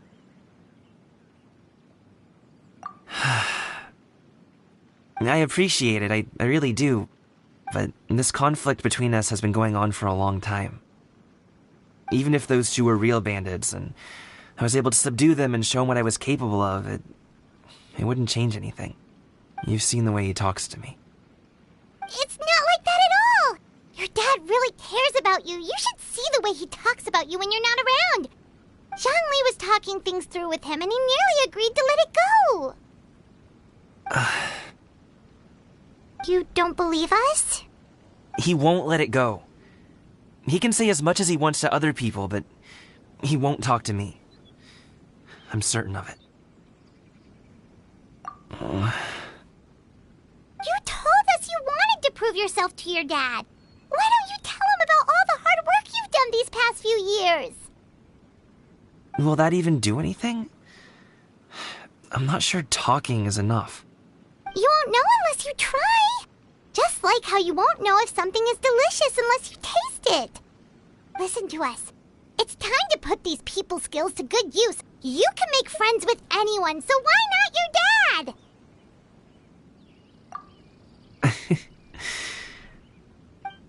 I'll do my best.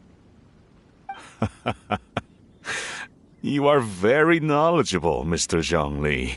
I'm impressed. Despite my being in the tea industry for several decades, it seems I still have much to learn about the art of tea tasting. You flatter me. It was nothing but a few humble musings. How much tea have you drank since we've been gone? Ipdak and I have found many a common interest. Our friendship, much like a cup of tea, seems to grow stronger the longer it has to steep. Well said, Mr. Zhongli. Gaming, Mr. Zhongli is very knowledgeable. You should take the opportunity to learn from people like him when you're in the city. Huh? Oh, of course. Zhongli? I have very much enjoyed our conversation, Ipdak, but I, unfortunately, have some unfinished funeral parlor business to attend to. Oh, I hope I didn't keep you. My apologies for taking up so much of your time, Mr. Zhongli. No need to stay on my account. When you're less busy, let's find a time to meet. I'll treat you to dim sum. It would be an honor. We'll see you off, Zhongli. You two have a nice chat, all right?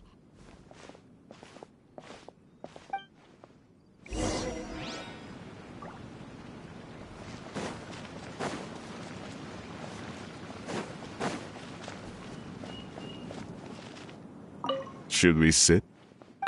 Sure.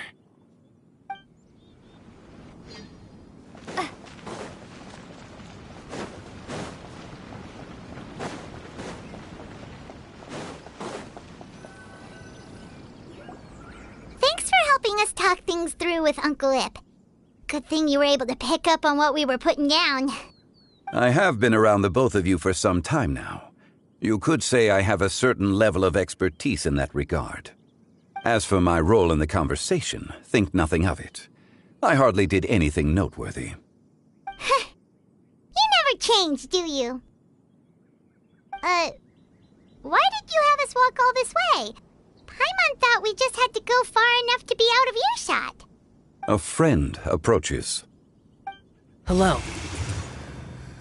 Xiao, you're here too? I've been here the whole time?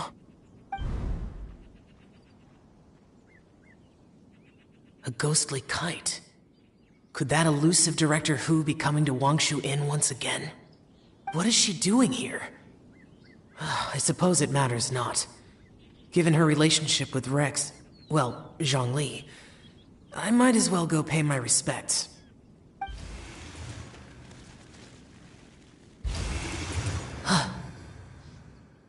It's you. I thought you were Director Hu. Ah, your arrival is most fortuitous. Do you want to try out this new gadget? The addition of the power source makes the takeoff more stable. It's just that... He seems quite immersed in the study of this device. I fear it's almost too stable. It completely negates the pleasure of seeing one's kite sway with the wind. It's a bit of a shame.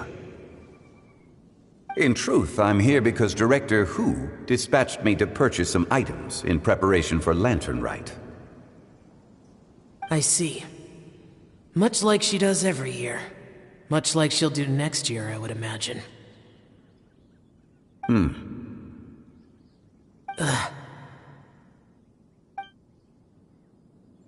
Am I wrong? Or has she once again sent you out to buy, what is it, sesame oil or something?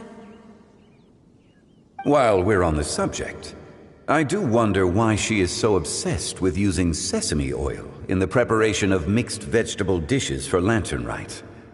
A recommendation from Xiangling, perhaps. What do you think, Xiao? I've only met Director Hu a few times. I'm hardly the best person to ask. Ah, and is that not a sign that you should visit Wangsheng Funeral Parlor more often? It wouldn't hurt to grace the parlor with your presence now and again, when you are otherwise unoccupied. This one here is a traditional kite, one without any equipped mechanical device. Director Hu tasked me with studying the differences between the two to determine which one is of greater merit. Many hands make light work. Perhaps you could test out the other kite for me? All right. I have made my comparisons. If speed is what you're after, the mechanical kite is the better choice. Wonderful. I shall pass that information along to Director Hu. I'll leave these two kites with you. Perhaps you can find a few friends with which to partake in the activity. You might find it to be an enjoyable use of your time. Oh, wait. Who enjoys kite flying? Well, I would imagine someone of your talent and wisdom is more than capable of finding out. So, you were testing out the kites for Hu Tao and even roped Xiao into doing it for you? Paimon didn't ask earlier because the situation was, awkward. I would hardly say I roped Xiao into anything. I simply sought the help of a friend. Besides, we did the testing together. Seems like our pool of competitors is growing. Do you like kite flying, Xiao? I suppose I neither like nor dislike it. Although, watching a kite gradually ascend into the sky does bring me a certain peace of mind. Perhaps they're a bit like Xiao lanterns in that way. Kite flying is also a pleasant form of relaxation. Have you ever thought about making a kite, Xiao? Cloud Retainer taught us how. We can teach you if you want. There's no need. Menogias was the only yaksha among us who had an interest in matters of ornamentation and design. When Lantern Rite is over, come find me near Pervasi's temple if you have the time.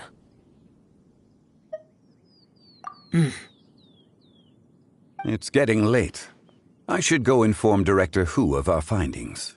How's she been, by the way? Be sure to say hi to her for us. The last time I spoke to her, she mentioned that she would be visiting Chaoying Village in a few days. If you have the time, perhaps you could also make the trip. If you happen to run into her, you can pass along your regards in person. We'll keep that in mind. Take care, Zhongli. See you later. See you next time.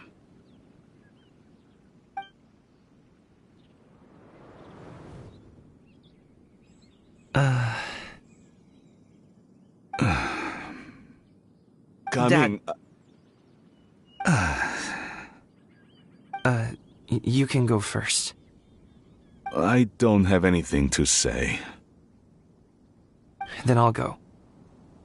I still don't want to leave Liyue Harbor. Oh. I can't say I support that decision, but... Hey, let me finish before you get all worked up. Sit, Shenhe, sit. You must be tired from your journey. Shall I pour you a cup of tea, or would you prefer something else to drink? No need. I'm not tired. They're gone, Master. Perfect. The time is nigh for us to make an appearance. Do you remember the plan one recounted to you? Yes, Master. We aim to give them a demonstration of familial love. So I'll have whatever you are having. All right. What are Auntie Xianyun and Shenhe doing here? Just how many people are involved in this scheme? I suppose all I can do is just take a seat and see what happens. Perfect. I just so happened to have bought some Sunglow tea recently. It's quite the delectable variety. Or it would be if one has not been forced to drink it every day in the hopes of whittling down one's considerable stash. One has more than had one's fill already. Oh, forget it. Such thoughts detract from the present need to keep up the conversation. Has work been busy during the holiday season? Do you need my help with anything? Drunk guests can sometimes cause trouble, but I deal with them as you taught me, by pinning their heads against the table. Are Auntie Xianyun and Shenhe serious right now?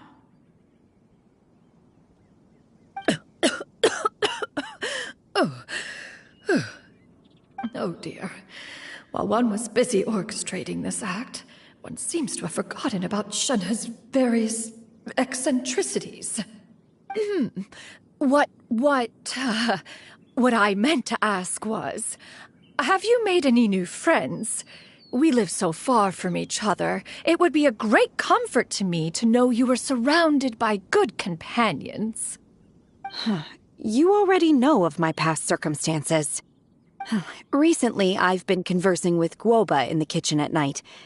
Guoba can't talk, but his companionship is a comfort. The poor child. Her one friend can't even talk. I guess maybe Gaming is not doing so bad after all. Perhaps I've been too hard on him. Let's move on, shall we? Do you have any plans for today, Shenhe? How about we do something fun? That sounds about right. Take her to do something fun, and perhaps she'll loosen up a bit. Like we used to do when we would carry stones up and down the mountain from dawn until dusk, picking herbs to eat for dinner along the way? If that is what you ask of me, then that is what I shall do. Dad, here, have some tea. Or no, wait, best not have any just yet. Yeah. I simply can't listen to that any longer. Gaming, I'd like to finish what I was trying to say before. I don't support your decision to stay in Liyue Harbor, because living there is too hard on you. If you come home, there will be people to help you. I'm not saying we have to live under the same roof. I know our personalities are too similar to avoid butting heads. But you'll have your entire family around you. Your aunts, uncles, they'll all do whatever they can to help. You could get a less taxing job, and we could grab dim sum together from time to time. Huh. I didn't know dim sum was such an important affair, Master. Shh. Just think about it, okay? You don't have to decide now. Dad really has changed a lot. He would never have said these things to me before. But thank you, Dad.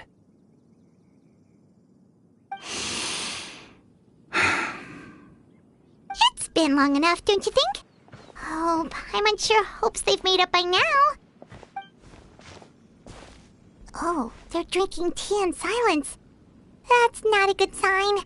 Did Xianyun's plan not work after all? Hey, you two! Paimon's sorry we were gone for so long. We got to chatting with some friends and didn't realize how much time had passed. Perfect timing, actually. We seem to be just about done here.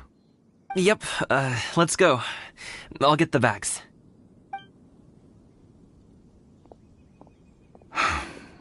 Gaming has grown a lot taller, hasn't he?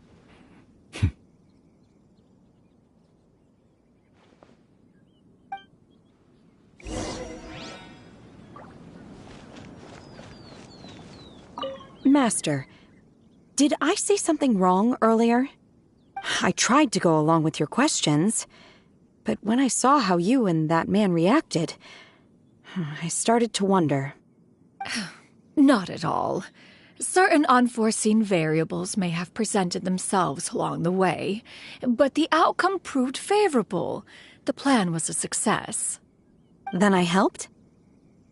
Naturally.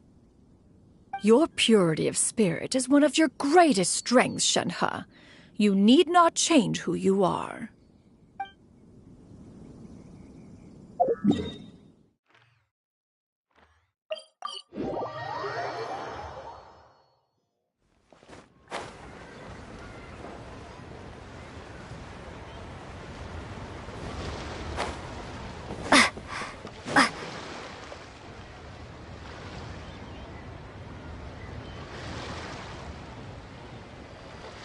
You must be Mr. Ip! Thank you for coming all this way. My name is Charlotte, and I'm a reporter from Fontaine. You can find me writing for the Steambird. I invited you here not just to purchase your fine tea, but also with the hope that you might be willing to sit down for a short interview. What do you say? An interview? To advertise my teas? I suppose you could think of it that way. We Fontainians are big tea drinkers, too. The Fontaine Market. Then I'll need some time to adequately prepare. Perhaps we could sit down and discuss the questions you intend to ask in advance. Of course, of course. Please Please follow me.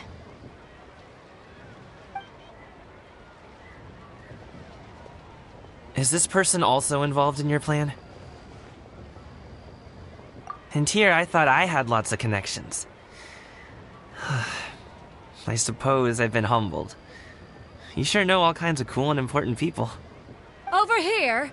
Yoo-hoo! Over here! Huh? What? Auntie Shenyun?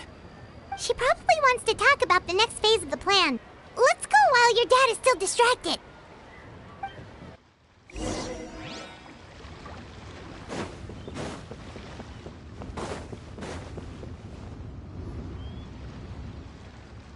I take it that all is going well?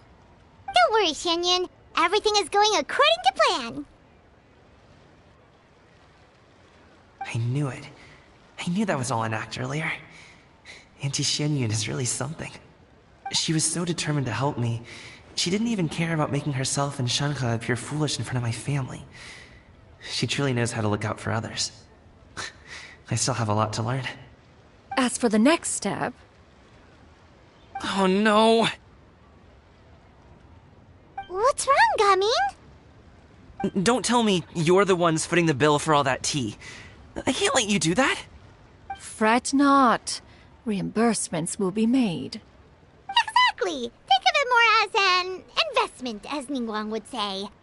We pulled together the Mora so that Charlotte could place the order. She's gonna bring it back to the Steambird as a gift, as well as a sample of the regional specialty. Fontanians will probably fall in love with your dad's tea as soon as they lay their eyes on Charlotte's article.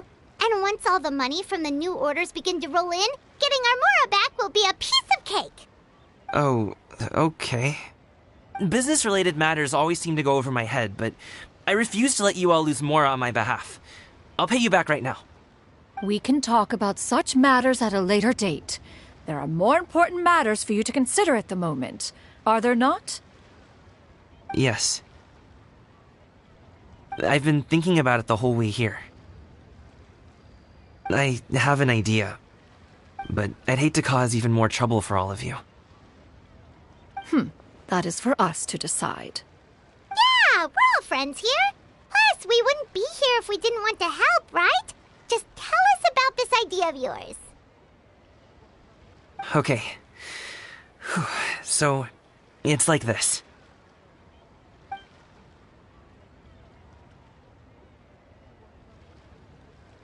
Got it. Just leave it to us.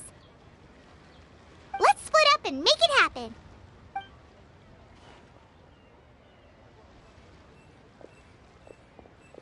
We need to do those things we talked about, but we also still have the kite flying competition.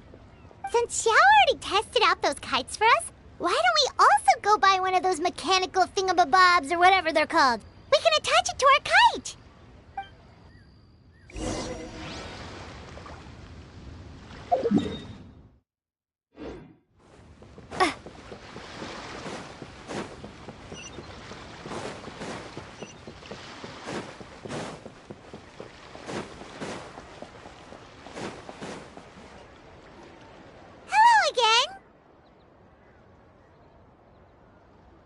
Welcome back! I see you returned from your trip. I really do have to thank you for all your help from before. Thanks to you, my daughter was able to build a kite with her grandmother that very same day. She even wrote a long letter telling me how much she loved it. Oh, you should really be thanking Gaming, not us. I'll be sure to. And are you here to buy a kite? Please, take your pick. Oh, we already have a kite. We wanted to buy one of those, device thingies from Fontaine. Do you sell them separately? Yes. Here you go. Please, take it, free of charge. The directions are in the box. It's not hard to install at all.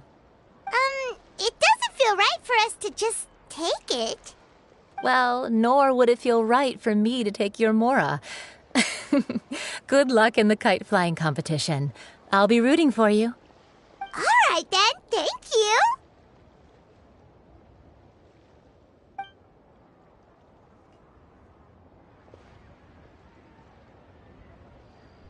Phew, it's done.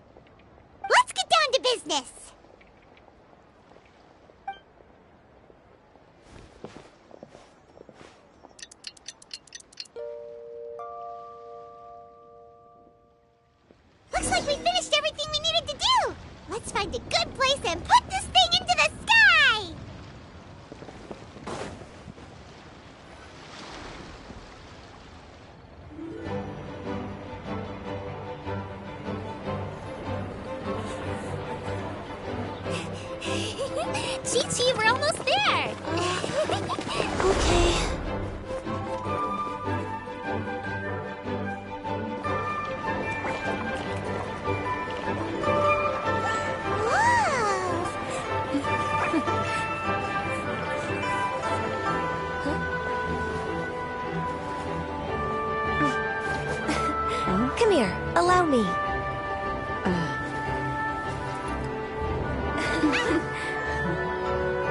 lantern rite is as festive as ever!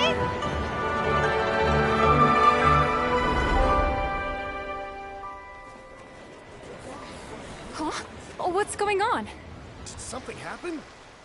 What should we do? Oh, should we get the Millilith?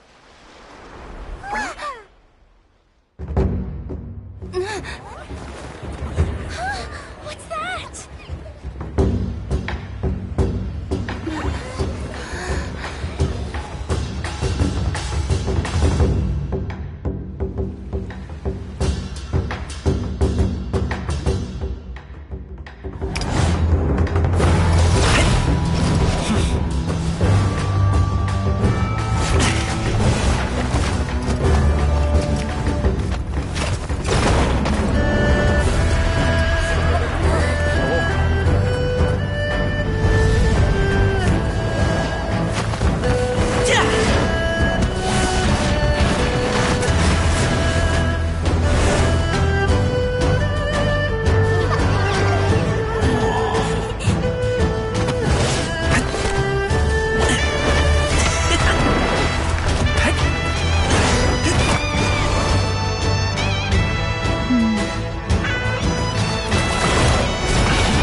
Have I taken that many pictures already? I need to load more film.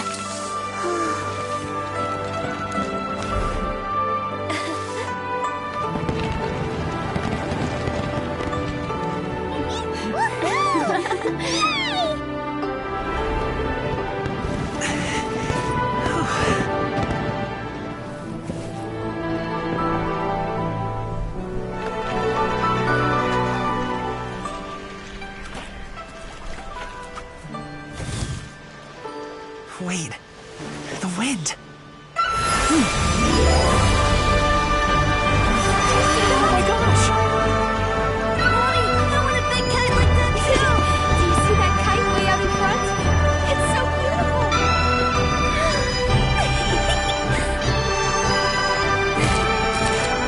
Happy Lantern Rite. Happy Lantern Rite.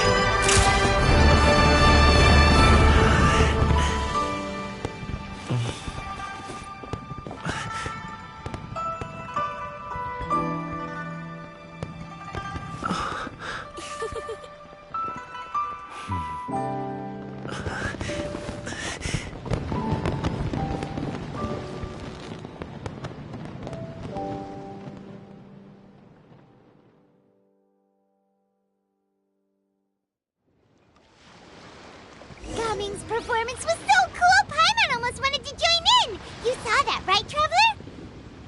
Let's go find him! Oh! He's over there! Talking to his dad!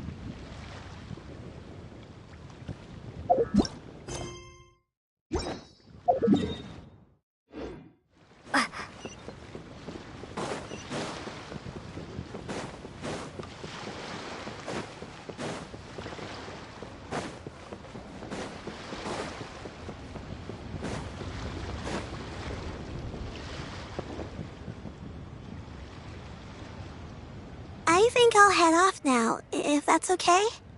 Thank you, little girl. Do you want us to walk you back? No need, no need. Master is waiting for me right over there.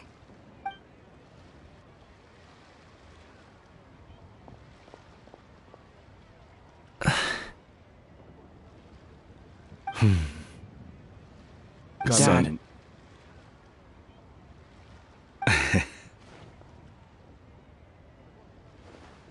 I suppose I'll go first this time. Okay. Your performance. I've seen many wushou dances in my time, but I've gotta admit, what you pulled off there was breathtaking. Wow. I never thought I'd live to hear you say that. You're serious about doing this professionally? Absolutely. I know it'll be difficult, but... Then it doesn't matter. What I mean to say is, of course it'll be difficult. But if that's your decision, if that's your dream, then it doesn't matter how difficult it is. As long as you put in the work, then any obstacle can be overcome in time.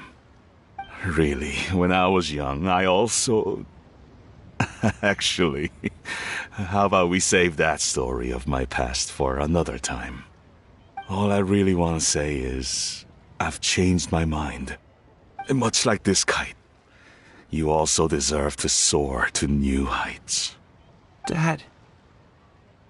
Son. Son? Haven't heard that in a while.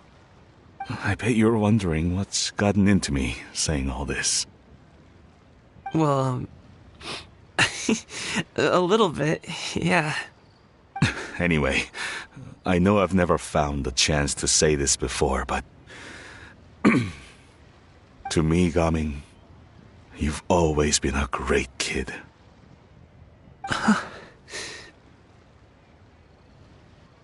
Alright, that's everything I've got. Did you have something you wanted to say, or...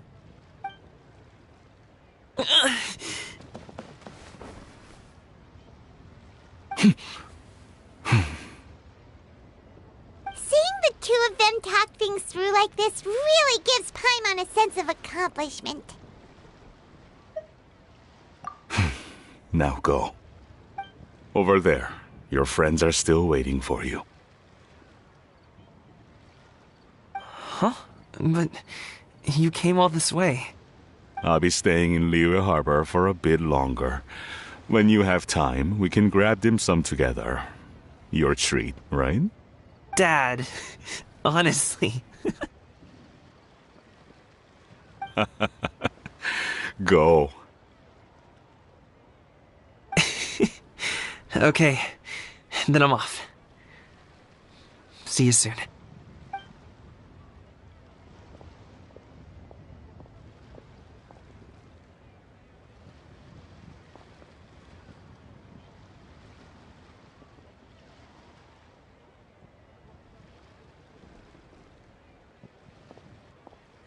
That's quite the smile you've got there, Gaming. Really? It's nothing to be embarrassed about. I'd like to find and thank Auntie Shenyun, as well as everyone else who's helped me out. If everyone has time, maybe we could all get together and go fly a kite.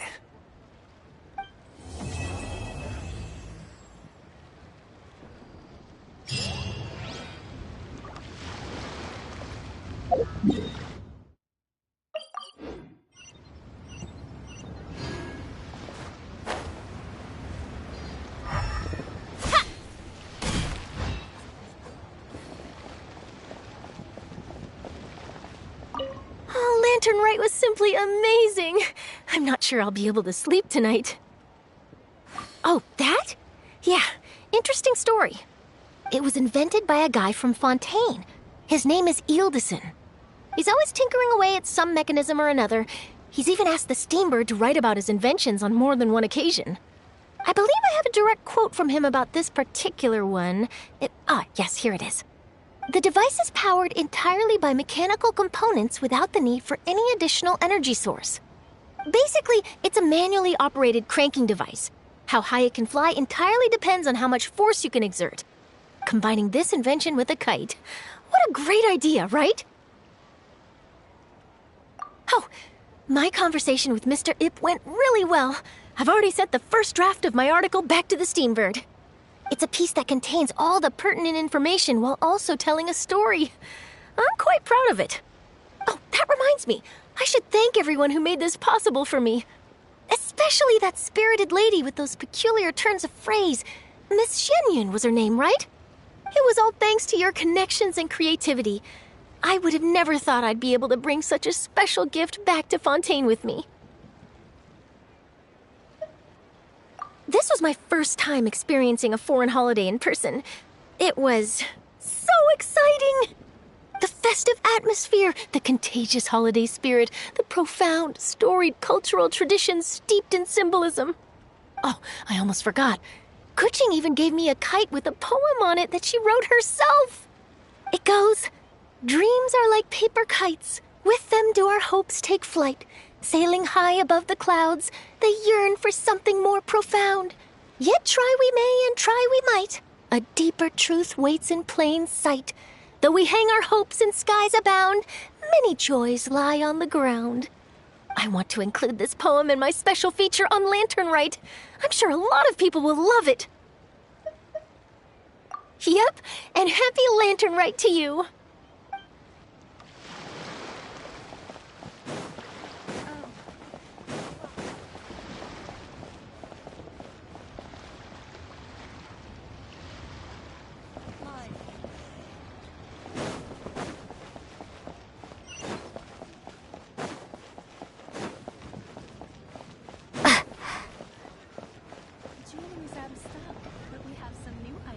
So, you're still a big fan of winter melon cake then?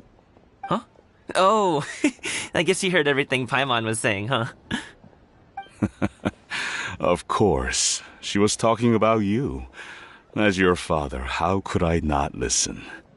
Remember back when you were a kid, and you would sit on my shoulders to watch the Wushu dance. On our way back home, you would beg me to buy you some winter melon cake. We would only buy 2 at a time, but before long, we tried the winter melon cake from every vendor that street had to offer. There was also that one time you used your pocket money to treat me. Do you still remember? Yeah, I remember. That was the best winter melon cake I ever had. Let's go back sometime. The shop's still there, and I remember the way. My treat, just like before. Are you sure? Absolutely.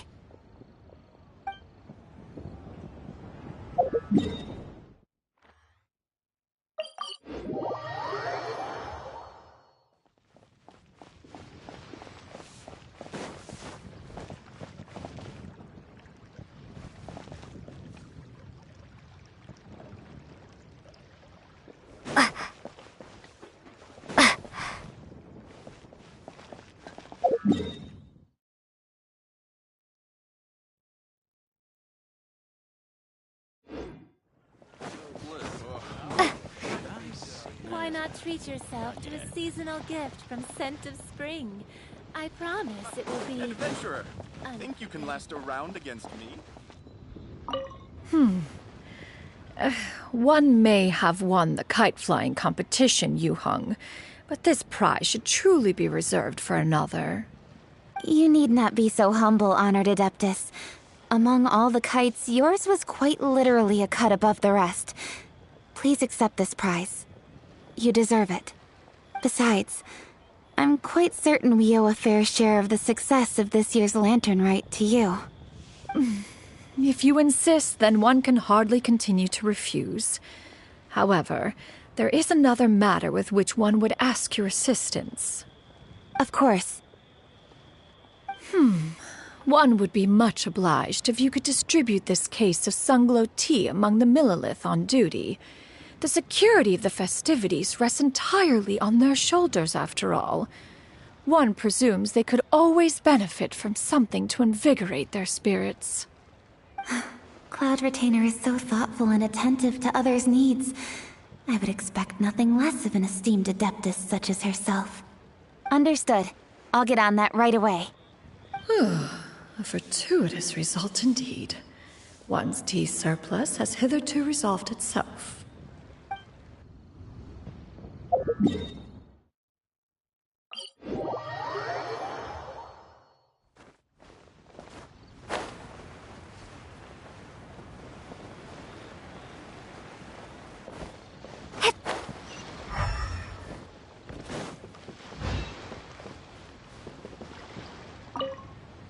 Given your present countenance, one presumes you are missing some old friends again. One cannot help but be reminded of them. Pray speak. Unburden yourself of these sentiments. One simply wishes Menogius were alive to witness such peace alongside us. He was so skilled in matters of craftsmanship. Kite-making would scarcely prove to be a test of his capabilities. Were he yet amongst the living, he could have opened a kite stall. One is certain it would have been an establishment rich not only in profit, but also esteem. And if, as in the past, he were unable to involve himself in matters of the mortal realm, we could sell the kites in his stead. When we finished, we could bring him back wine and partake in drink and good company. Mooncarver, those are now but fond moments in our memories. Indeed. The dead are gone, so, as the representatives of the living, let us take in the sights for a bit longer, if just for his sake.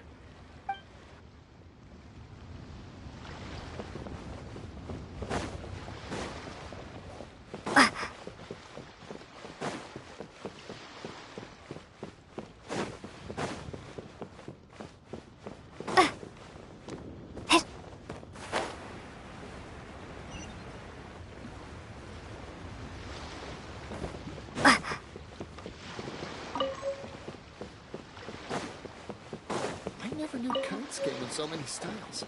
My friend, what can I... Do you want to make a kite?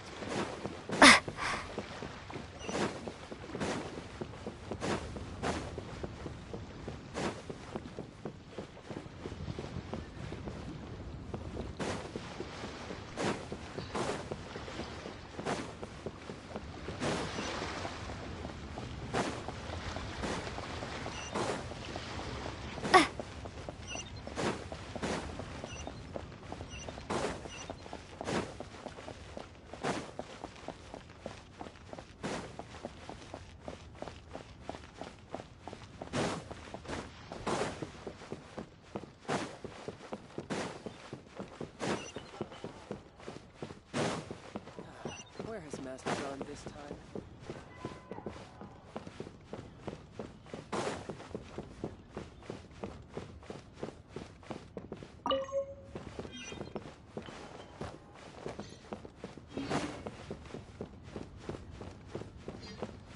Bang! And with that, the fate of the Bough brothers was...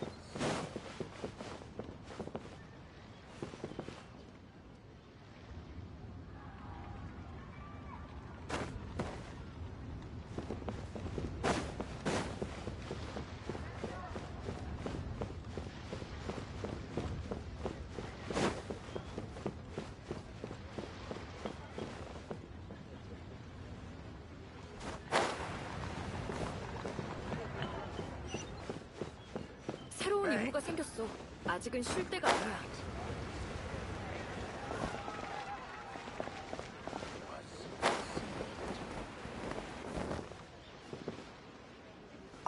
Our kite is so high up. Thank you for inviting me, Yao Yao.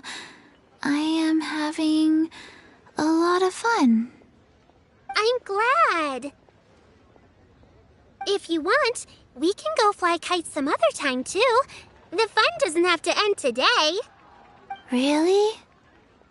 How about we do it during the day next time? That way, we can see the design better.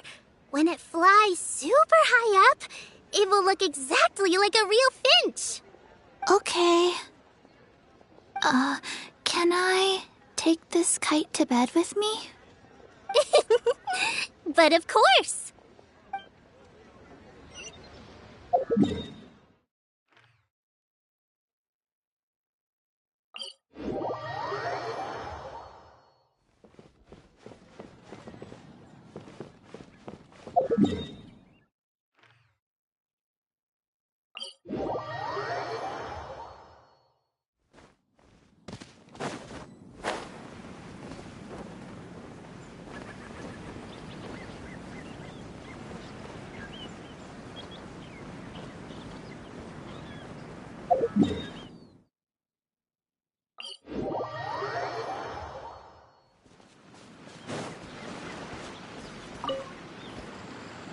Traveler.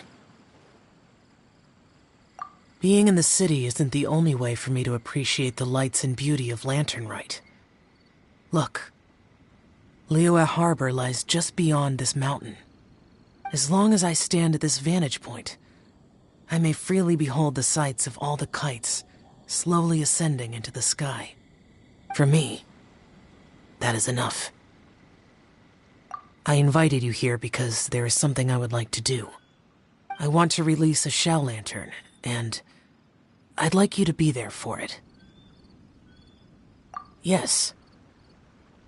I apologize for its crude appearance. I have little skill in that regard. You are very kind, as usual. All right. It's time.